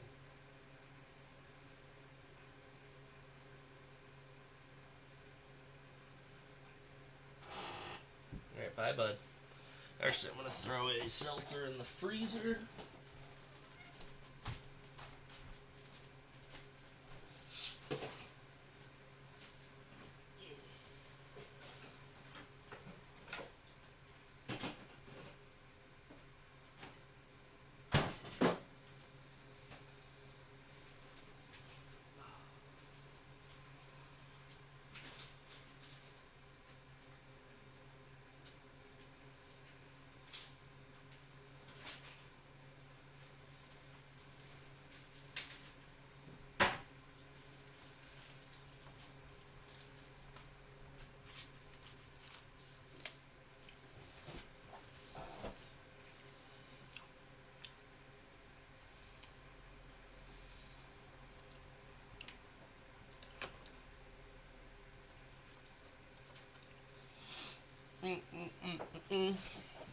Welcome back, Tim. Oh, man. That's early. Well, hope she sleeps well.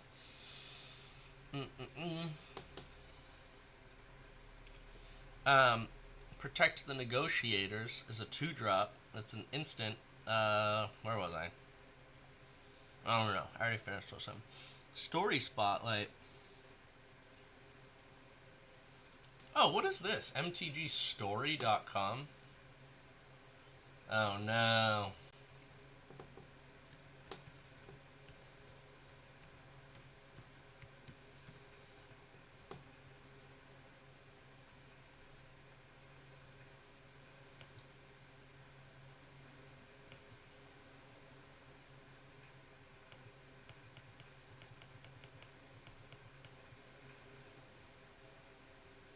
Alright, so on mtgstory.com you can go back as far as 2014 to read the set stories.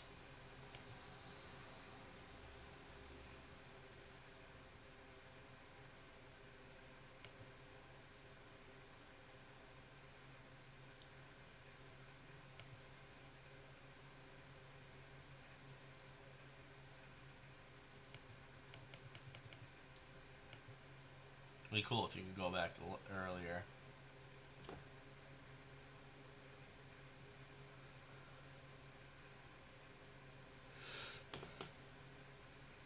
Hey Google, set timer for 30 minutes. Okay, 30 minutes. Starting now. Code of Constraint. It's a 3-drop. It's an instant. It has target creature gets -4/-0 until end of turn. Draw a card. Addendum. If you cast this spell during your main phase, tap that creature and it doesn't untap during its controller's next untap step. I like this little crab lizard beast or whatever this thing is. Or that might be a crab attacking a lizard. I can't tell.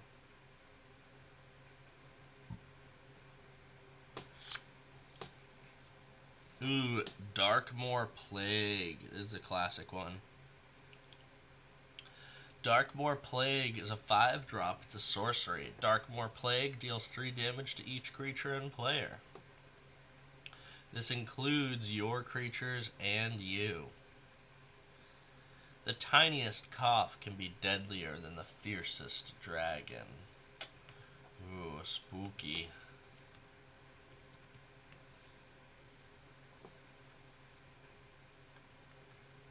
I say Darkmoor. I guess that's Dakmoor.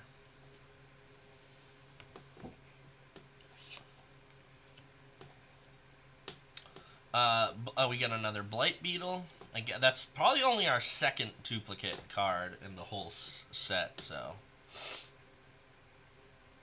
Thunderclap. It's a 3-drop. It's an instant. You may sacrifice a mountain instead of paying Thunderclap's mana cost. Thunderclap deals 3 damage to target creature.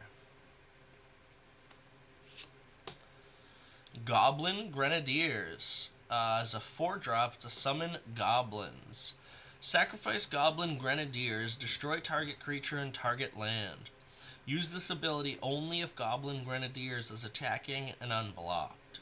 For once, Squee realized he wasn't the dumb one. There's some classic art, too. I like this guy's... I'm assuming this is Squee realizing that he's not dumb. Who is Squee? Is this somebody I should know? I'm gonna look him up real quick.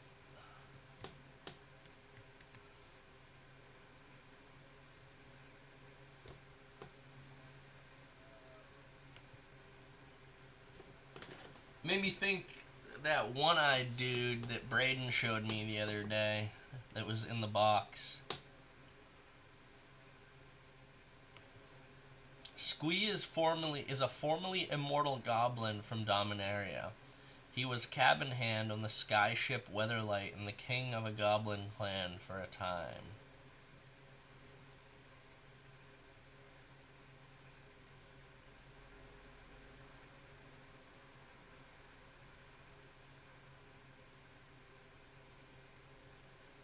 Because goblins of Dominaria are named by the mother while birthing, Squee is quite a common name. The name indicates that the birth was quite difficult. When he was only 10 years old, Squee saved Captain Sizze from his tribe and was exiled in response, leading him to request to join the Weatherlight's crew as a cabin boy. A genius, among Dominarian goblins at least, Squee was loyal to the crew and managed to save their lives on several occasions, taking a particularly important role during their time on Mercadia, when, as a goblin, he was perceived to be one of the elite Cryrans, and thus became an elite himself. At some point, the Salvation Fierce found its way to him, protecting the purity of his soul. During the Phyrexian invasion, Squee was captured by the Phyrexian and granted immortality by Yawgmoth, said he might be killed repeatedly by Ertari and Krovax. This backfired and allowed Squee to accidentally kill Irtai. His immortality outlasted the war, and he survived centuries longer. He can now rightly claim to be the oldest and possibly wisest goblin of Dominaria. Very cool.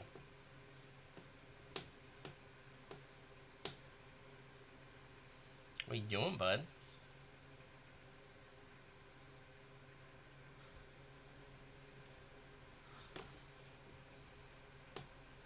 Little Charlie scratch break.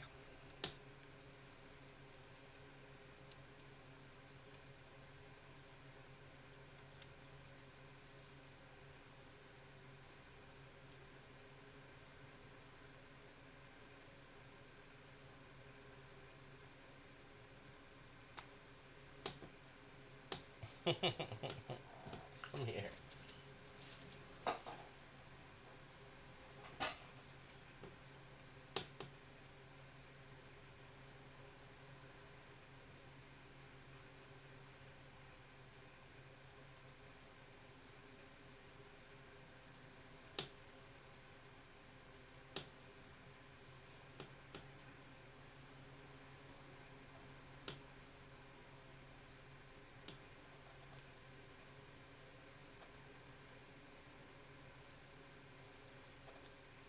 Charlie likes the inside. Oh, look at that. The inside of his ear scratched. Or rubbed, more so. I don't use any nails. You wanna let me finish?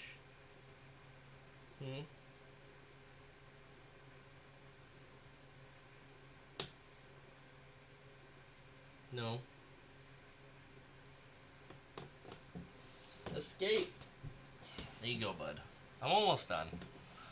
Bellowing Tangleworm is a 5-drop. It's a creature. It's a worm. I love worms. Mostly because it's spelt like that. It has Intimidate. This creature can't be blocked except by artifact creatures and or creatures that share color with it. Other green creatures you control have Intimidated. Whoa, that's pretty good. I mean, it is a 5-drop, but once you get it out there, like, that's not bad. That is not bad.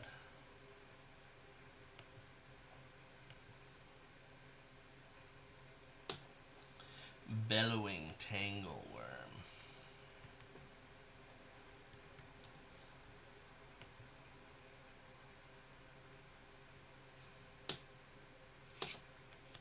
Oh, this is great. What is that? Venom Spout Brachus. Is a Brachus a thing?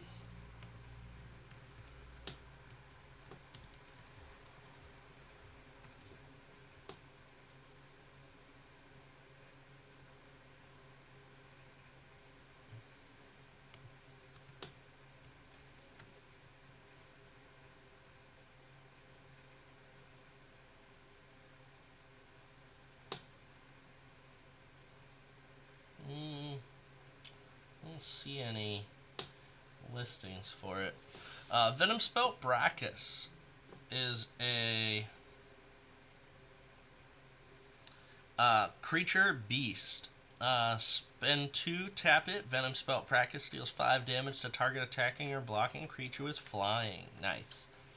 And Morph 4. He does look very grumpy. Maybe he's just got that RBF, resting bitch face. But very, very cool.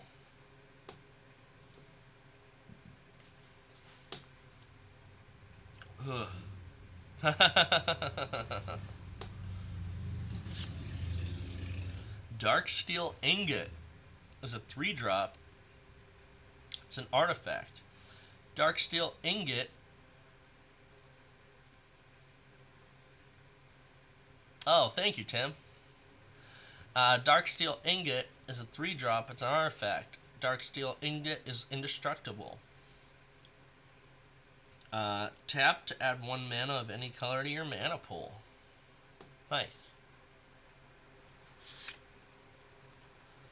Clouth, Unrivaled Ancient. This is our first mythic of the pack. Clouth is a 7-drop. He's a legendary creature dragon. He has flying, haste, and whenever Clouth, Unrivaled Ancient attacks, add X mana and any combination of colors, where X is the total power among attacking creatures. Spend this mana only to cast spells. Until end of turn, you don't lose this mana as steps and phases end.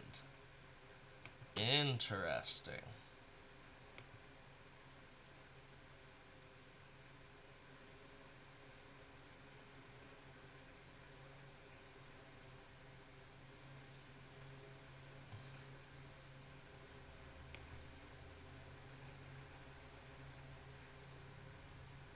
Yeah, that's crazy.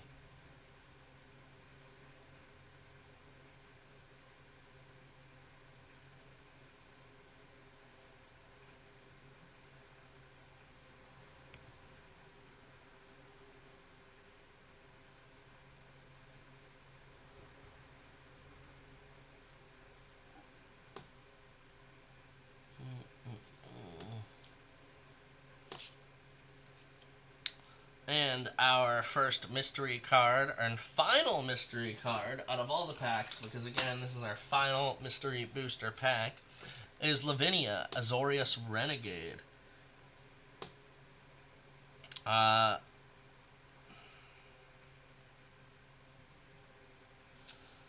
Azorius Renegade is a 2-drop. It's a legendary creature, human soldier. Each opponent can't cast non-creature spells with mana value greater than the number of lands that player controls. Whenever an opponent casts a spell, if no mana was spent to cast it, counter that spell. I told Jace that Ravnica would fall apart if he didn't take his responsibilities seriously. I didn't want to be right. Why would Raiden want to rip this card up? What's wrong with it?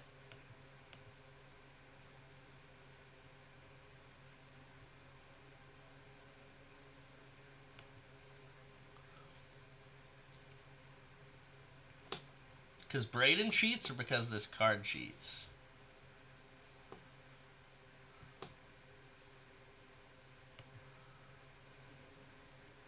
Oh, okay.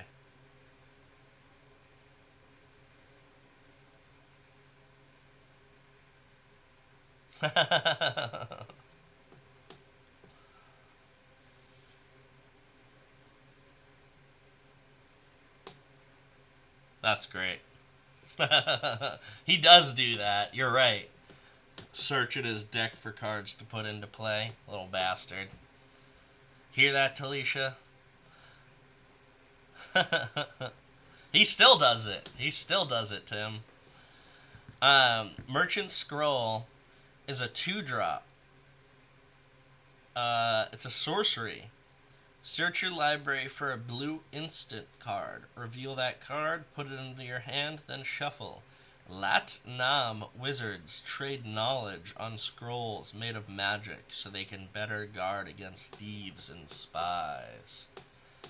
Tim, what's a bingo?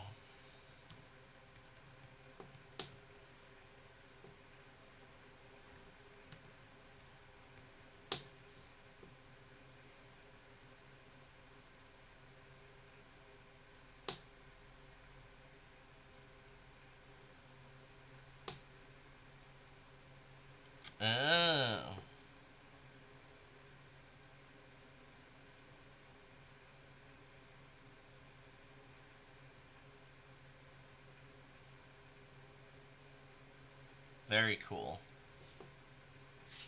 And then our final mystery booster pack card, mystery booster box, is 2x4. 2x4 is a 2-drop. It's an instant. Choose one or both. Put a base power 4 counter on target creature. Put a base toughness 4 counter on target creature.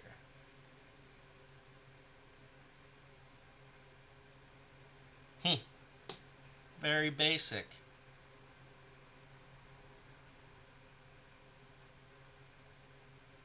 Wonder why this is a playtest card. I don't know.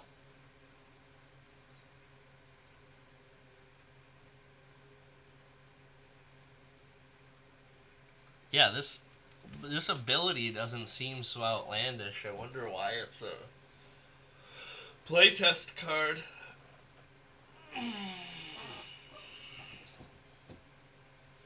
Probably something I'm missing. I do like the art. It's just a being made of 2x4s.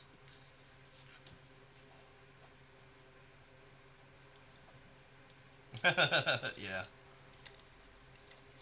Though there are some pun cards in the normal sets. Alright, y'all. That is all the mystery booster packs. And now we are doing a Wilds of Eldraine collector booster pack. And then we'll have one more bonus pack at the end. This is... It's not Japanese language, but it is made in Japan, which, as Brayden say... You're right, Talisha. It is no longer a mystery. The mystery has been revealed. As Brayden says... It's a little bit better quality control in the Japanese cards, so hopefully that bodes well for us. I also think they put the rares in different places, so let me actually see if I can look it up. Well, I don't know how many rares, so I guess it doesn't matter. We'll reveal it from... We'll do it a special way. So, first card we flip is Kellen's Light Blades. It's a 2-drop. It's an instant. It has Bargain. You may sacrifice an artifact, enchantment, or token as you cast this spell. Kellen's Light Blade deals 3 damage to target attacking or blocking creature. If this spell was bargained, destroy that creature instead. Kellen struck out on pure instinct, and his conjured blades cleaved through the icy guardians as though they were nothing but air. Nice. Card number 2 is...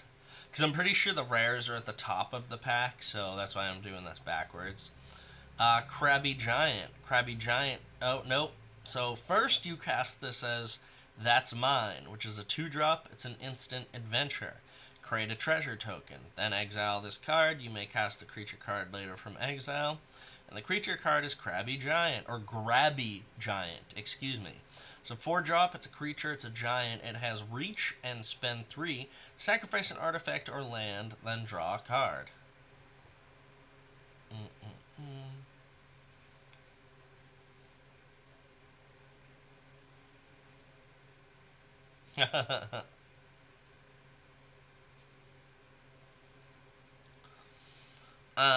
Ariet's Whisper.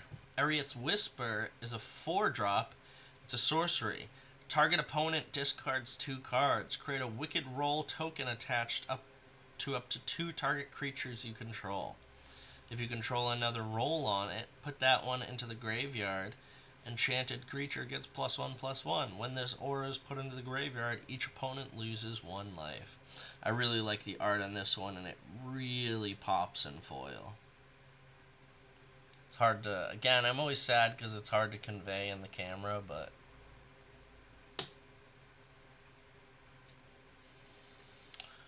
Misleading Motes. Oh, definitely another killer foil. This thing is gorgeous.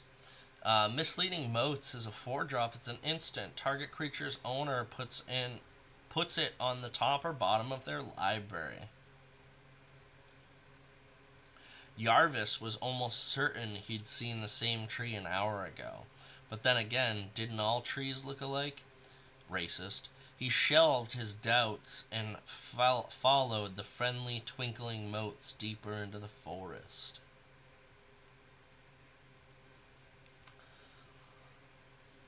Got another adventure card. So Stoke Genius is a 2-drop. It's a sorcery adventure. Discard your hand, then draw 2 cards. And then you can play it from exile as Hearth Elemental, which is a 6-drop. It's a creature, it's an elemental.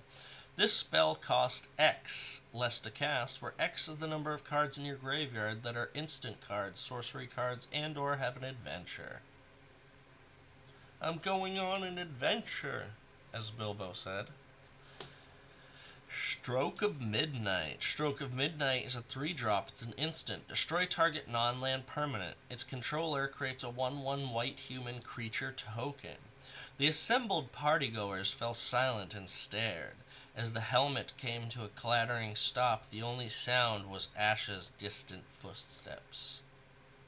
Another one that this helmet really pops as a foil.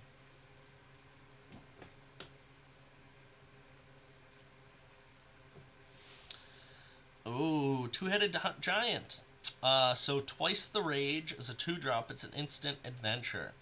Target creature gains double strike until end of turn. Then you can cast it from exile as Two-Headed Hunter. It's a 5-drop. It's a creature. It's a giant. It has a menace and is a 5/4. I point, you club.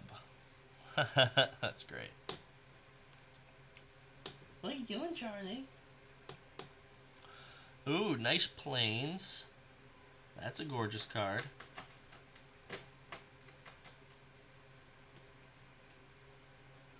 It's more like a swamp, but...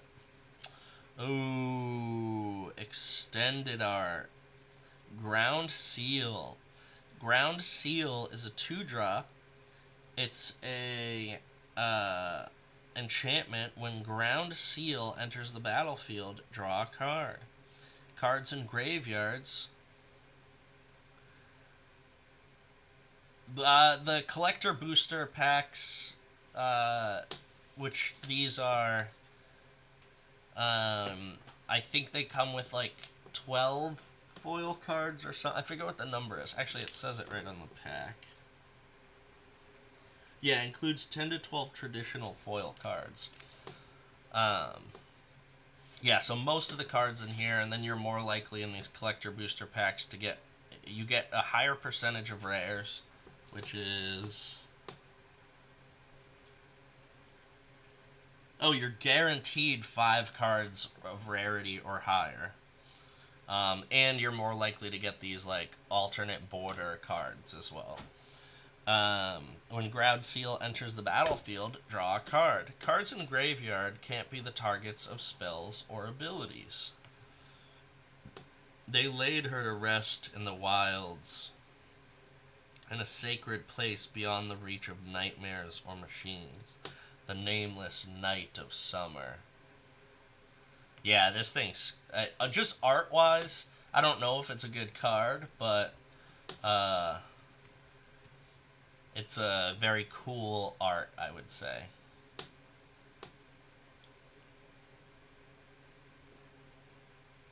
Very cool. Pretty card. Pretty bird. Pretty bird. Pretty bird. Pretty bird. Oh, this one freaking pops. That is a gorgeous card. Look at that. Impact Tremors is a 2-drop. It's an enchantment. Whenever a creature enters the battlefield under your control, Impact Tremors deals 1 damage to each opponent. With tears in the smoke-scorched eyes, he watched the living flames consume the only home he'd ever known, the Apprentice's Folly. That is a really, really cool art card.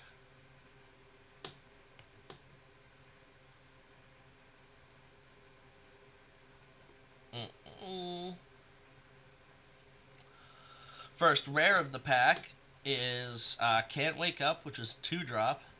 I really like that art. Sorcery Adventure. Target player mills 4 cards. Then you can cast it from exile as Cruel Somnophage, which is a 2-drop. It's a creature. It's a nightmare. Cruel Somnophage's power and toughness are each equal to the number of creature cards in all graveyards. Very cool.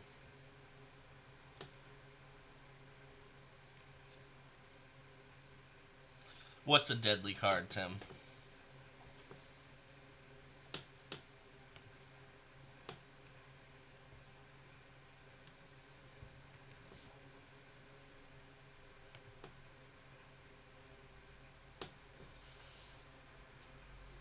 Next up, we've got Bernard Ginger Sculptor. Oh, and here's a mythic rare. It's a 4-drop. It's a legendary creature, Human Artificer.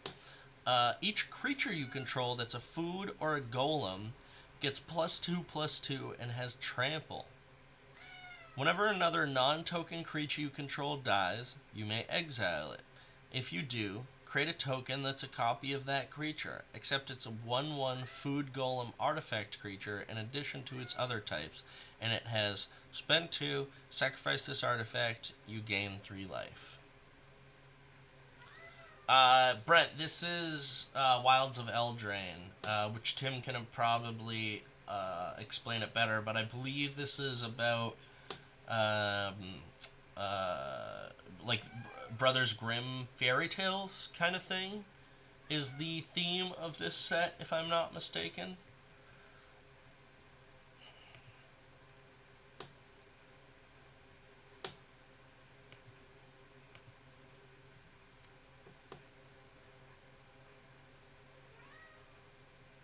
Was it Thrones of Eldraine or Wilds of Eldraine? You might have actually got them Wilds of Eldraine. I could be mistaken.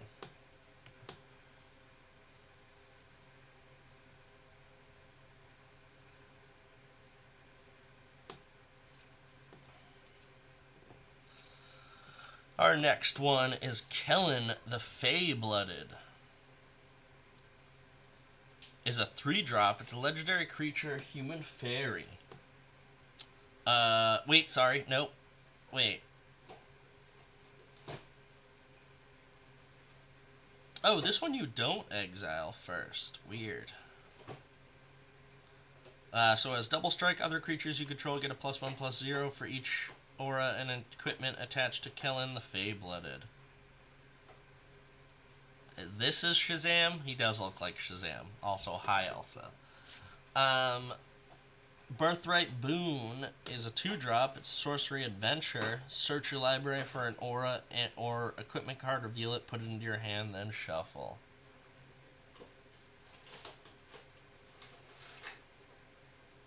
Okay.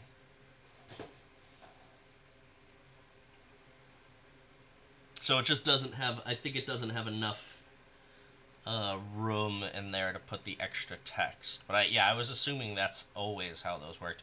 Oh, this is cool art. I really like this one. Kindred Discovery is a 5-drop. It's an enchantment. As Kindred Discovery enters the battlefield, choose a creature type. Whenever a creature you control of the chosen type enters the battlefield or attacks, draw a card. Ooh, excuse me. I really like this.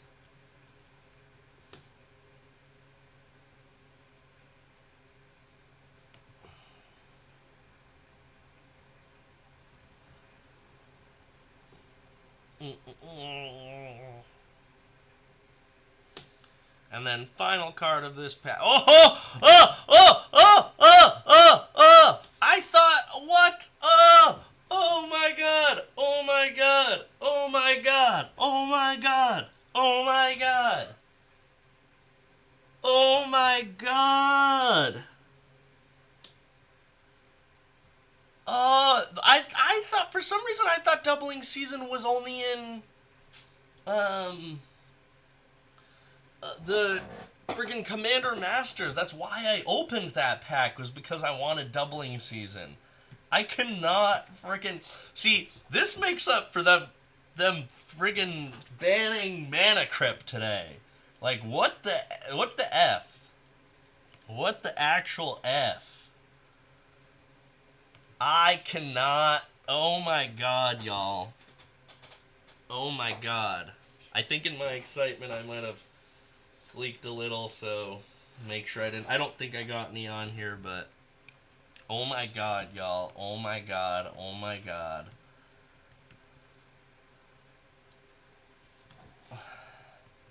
I have to look up this version.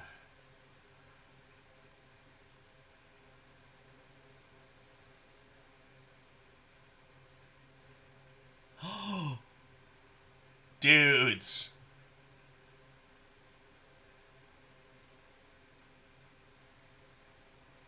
I'm almost oh my god. Oh my god. I need to sleeve this up immediately. This is showing on TCG because this is the confetti foil. I'm almost certain 101.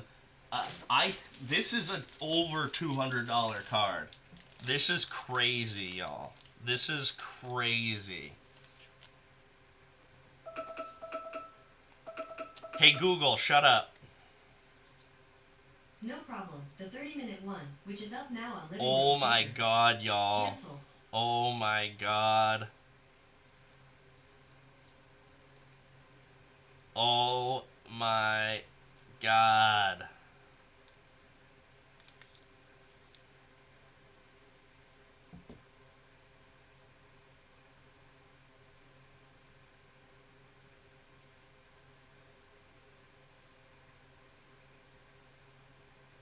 I can't believe it.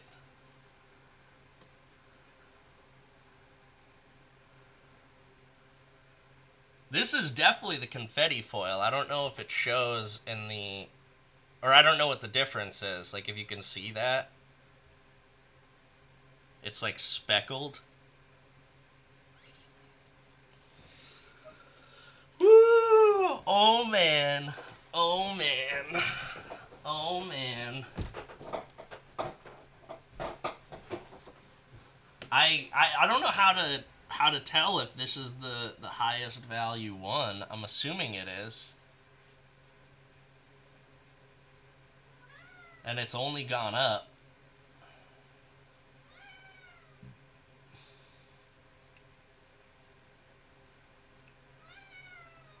I'm gonna have to sell this one ASAP because I cannot risk like frickin' Mana Crypt.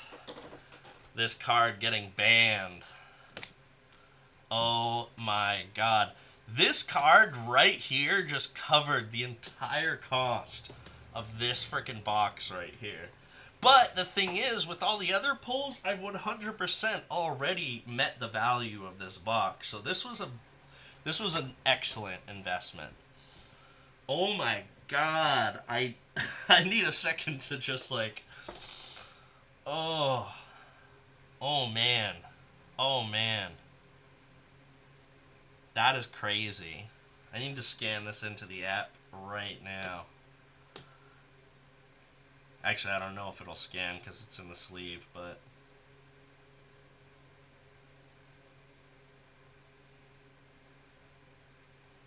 Oh, it wants me to update.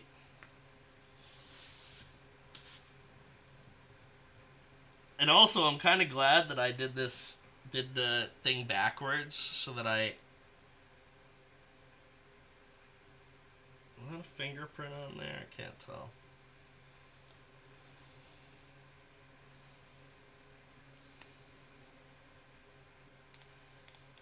Also, especially Tim, seeing as this is the final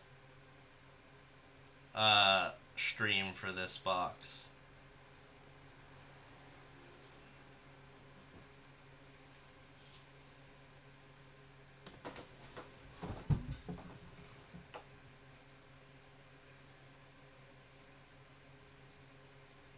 Nope, that's just printed on the card.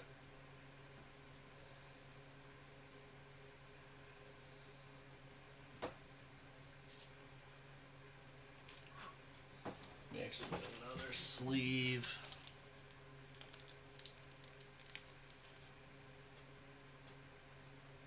What, the replay of me freaking out?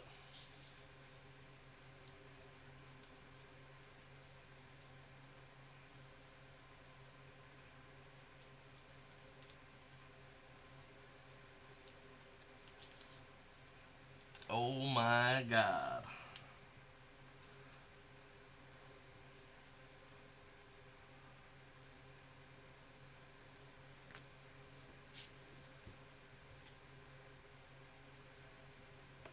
That's crazy.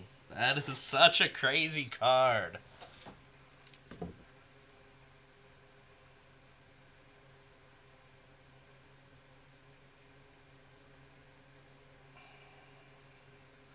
I had to send a photo of that to Braden, too.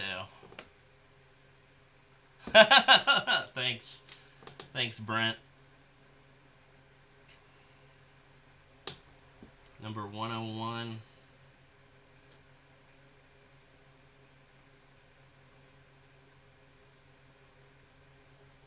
Yeah, this is the confetti foil. This is 100% the confetti foil version.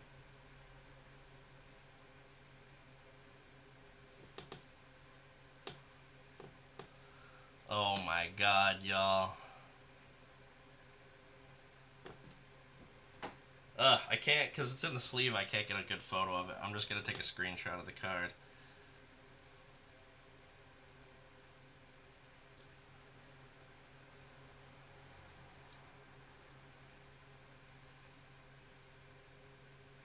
Oh my god. That is... And we still have one more pack to pull, so... Who knows? This is... I mean, yesterday I did get the Thassa's Oracle and like a couple of other valuable cards, but... Oh my god. I'm like... Should have checked my heart monitor.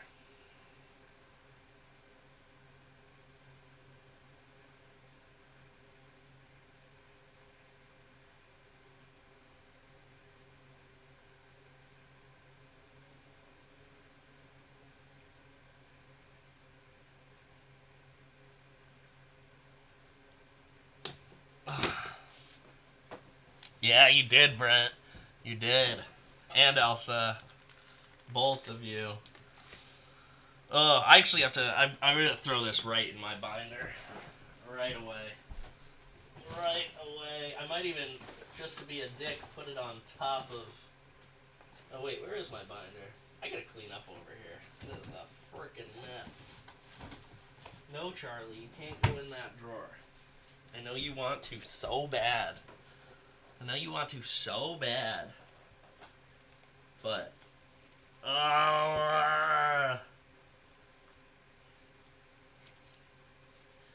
It is amazing.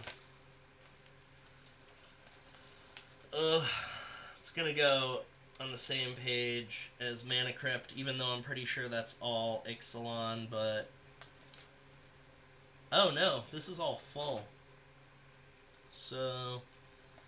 We'll just put it...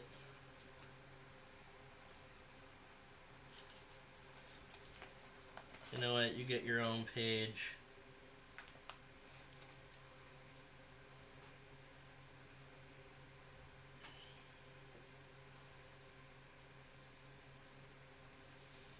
Oh man, so cool.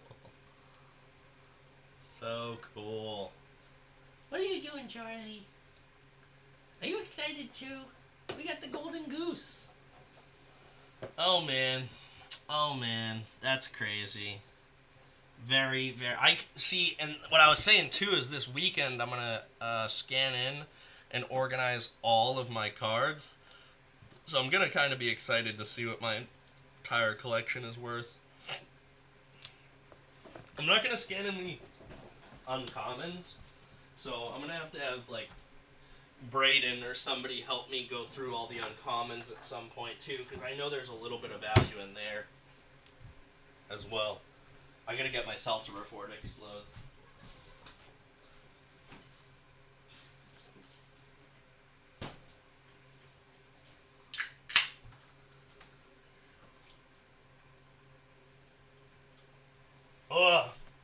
That's so funny.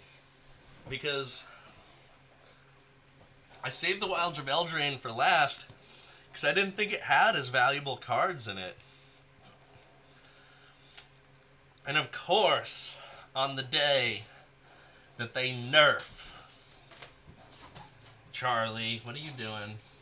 On the day that they nerf my Mana Crypt, I come back. I'm come back. Ugh. So good. Alright. And to finish things off on an even better note, let's open up our final bonus pack of the evening, which is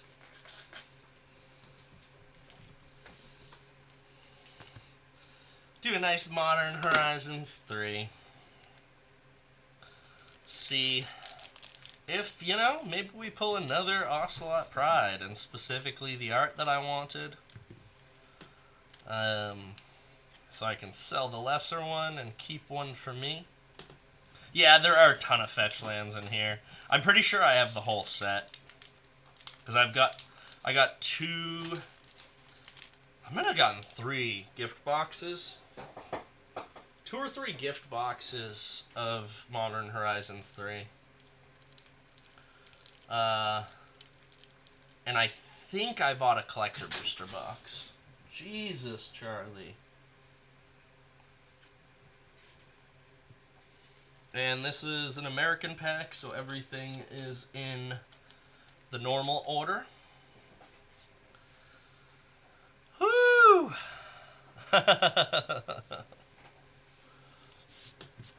Don't worry, Tim. I feel like the universe is gonna come back to you.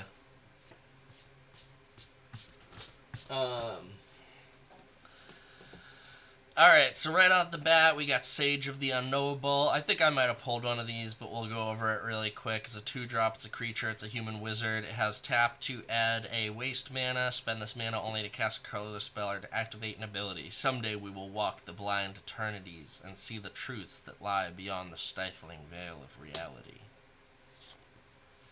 Ooh, I don't think I've pulled one of these, and I love this art. This is very cool. Horrific Assault is a 1-drop. It's a sorcery. Target creature you control deals damage equal to its power to target creature or planeswalker you don't control. If you control an Eldrazi, you gain 3 life. With shifting forms and no angel to pray to, Innistrاد's werewolves were especially susceptible to Emrakul's influence. Very, very cool. I gotta shout out to Justine Jones. If somebody wants to pull up Justine Jones on... oh, wait. I got a... Speaking of... Nope. Let me see if I can pull up Justine Jones. I was not able to pull up that artist earlier.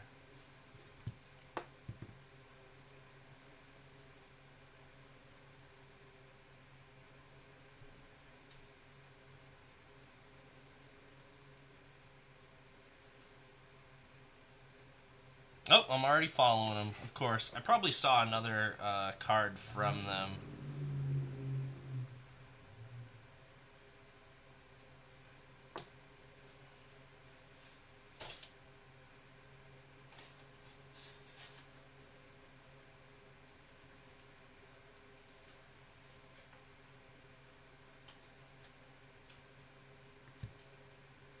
Dang.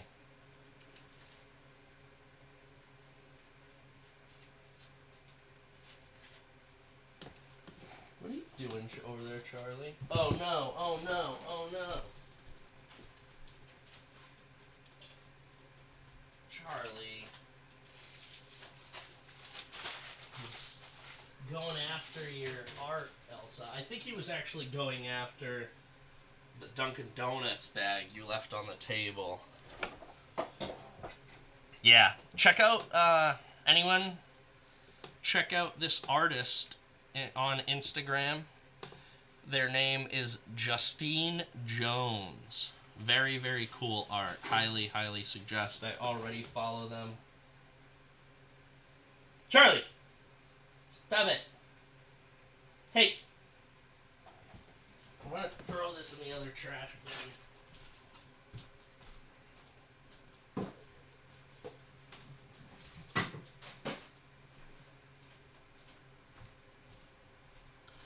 Being a little mayhem. I think you can feel the energy in here. Yes, check out Justine Jones on Instagram. Very, very cool art.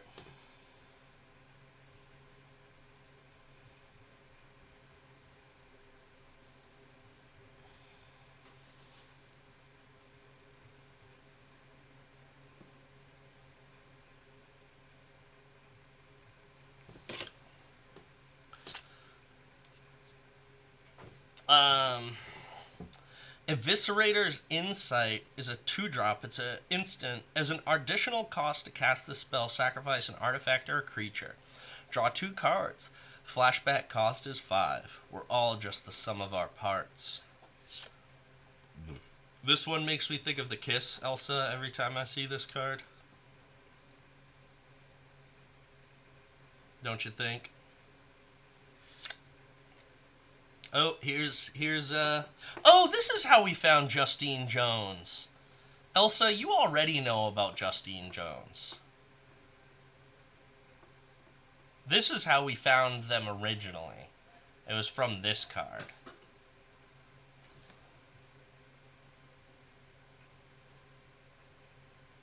Charlie. Oh, this is a new one.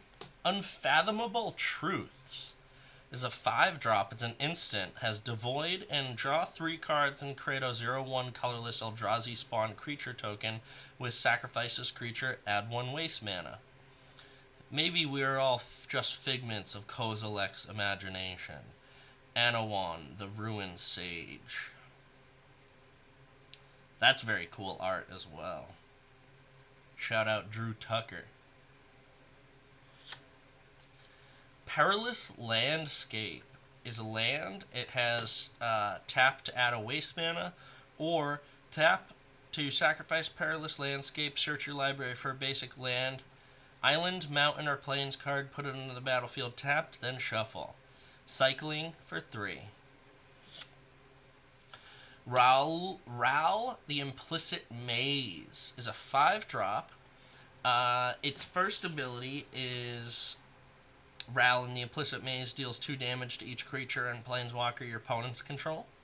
Its second ability is you may discard a card. If you do, exile the top 2 cards of your library. You may put them into play until your end of next turn. Its third ability is create a Spellgorger Weird token.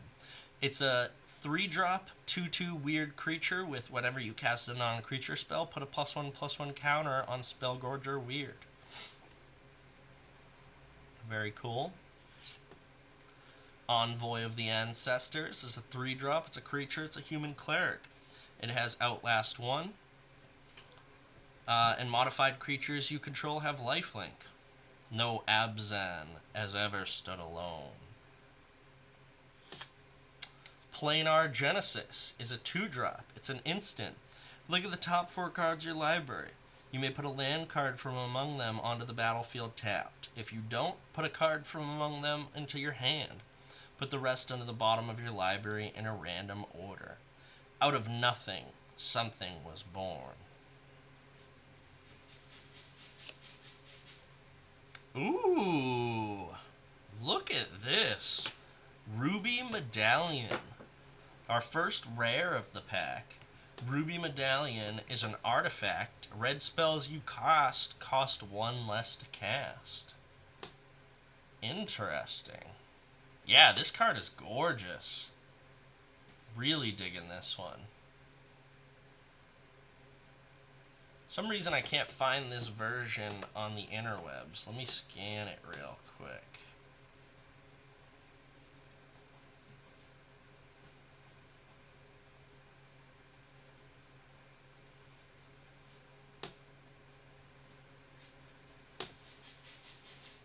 $348. Very cool. Very cool.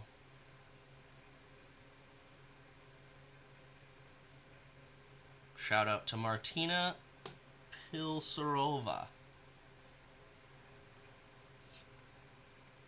Oh, so Echoes of Eternity, this is a really cool card, and I've already pulled one of these. This is the one that has the bismuth alternate art, which I have floating around somewhere. It's this one, which is amazing. And this art's just as cool as well. But yeah, shout out to Clint Lockwood, and also shout out to Isis. Echoes of Eternity is a 6-drop. It's a Kindred Enchantment Eldrazi. If a triggered ability of a colorless spell you control or another colorless permanent you control triggers, that ability triggers an additional time. Whenever you cast a colorless spell, copy it.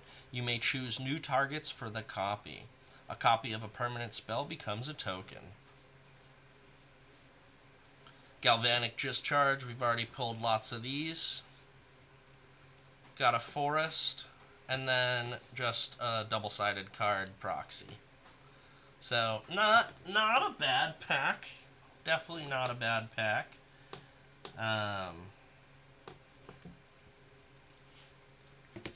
But, oh my god. Tonight was a good pull, y'all. I have to say. And this weekend, I will spend the time to organize my cards and, yeah, figure out what my collection thus far is worth. But that wraps it up for the Mystery Booster 2 Festival in a Box. I gotta say, this was a good, fun investment. And yeah, after this, be prepared for lots and lots and lots of Duskmourn. I got a lot of Duskmourn from the set because I am so excited for this. It's all 70s, 80s, and 90s horror. So I found out about it a year ago when they also announced the Jurassic Park card. So I am just super, super excited for this set. I'll be picking up my collection tomorrow. Shout out to Vanguard. I'm also going to shout them out in my posts and whatnot so that people can be aware of it. But yeah, shout out to Duskmourn. Shout out to Vanguard. Shout out to Duskmourn as well. Super excited about that. If you haven't read the story, check it out. It's written on their site. It's also read as an audiobook on YouTube. It's about a sentient haunted house. Again, all kinds of cool little callbacks to horror movies in there, which is very fun. But yeah, that's what I got up next for you all. Thank you so much, everyone, for hanging out. I think my heart rate has gone down a little bit since that crazy pull. But yeah, love you all. Brent, Elsa, Talisha, Tim, everyone, thank you so much for hanging out. And I will see you all later. Love to everyone, and have a wonderful night. Elsa, I'll be talking to you soon. Alright. Good night, y'all. Peace.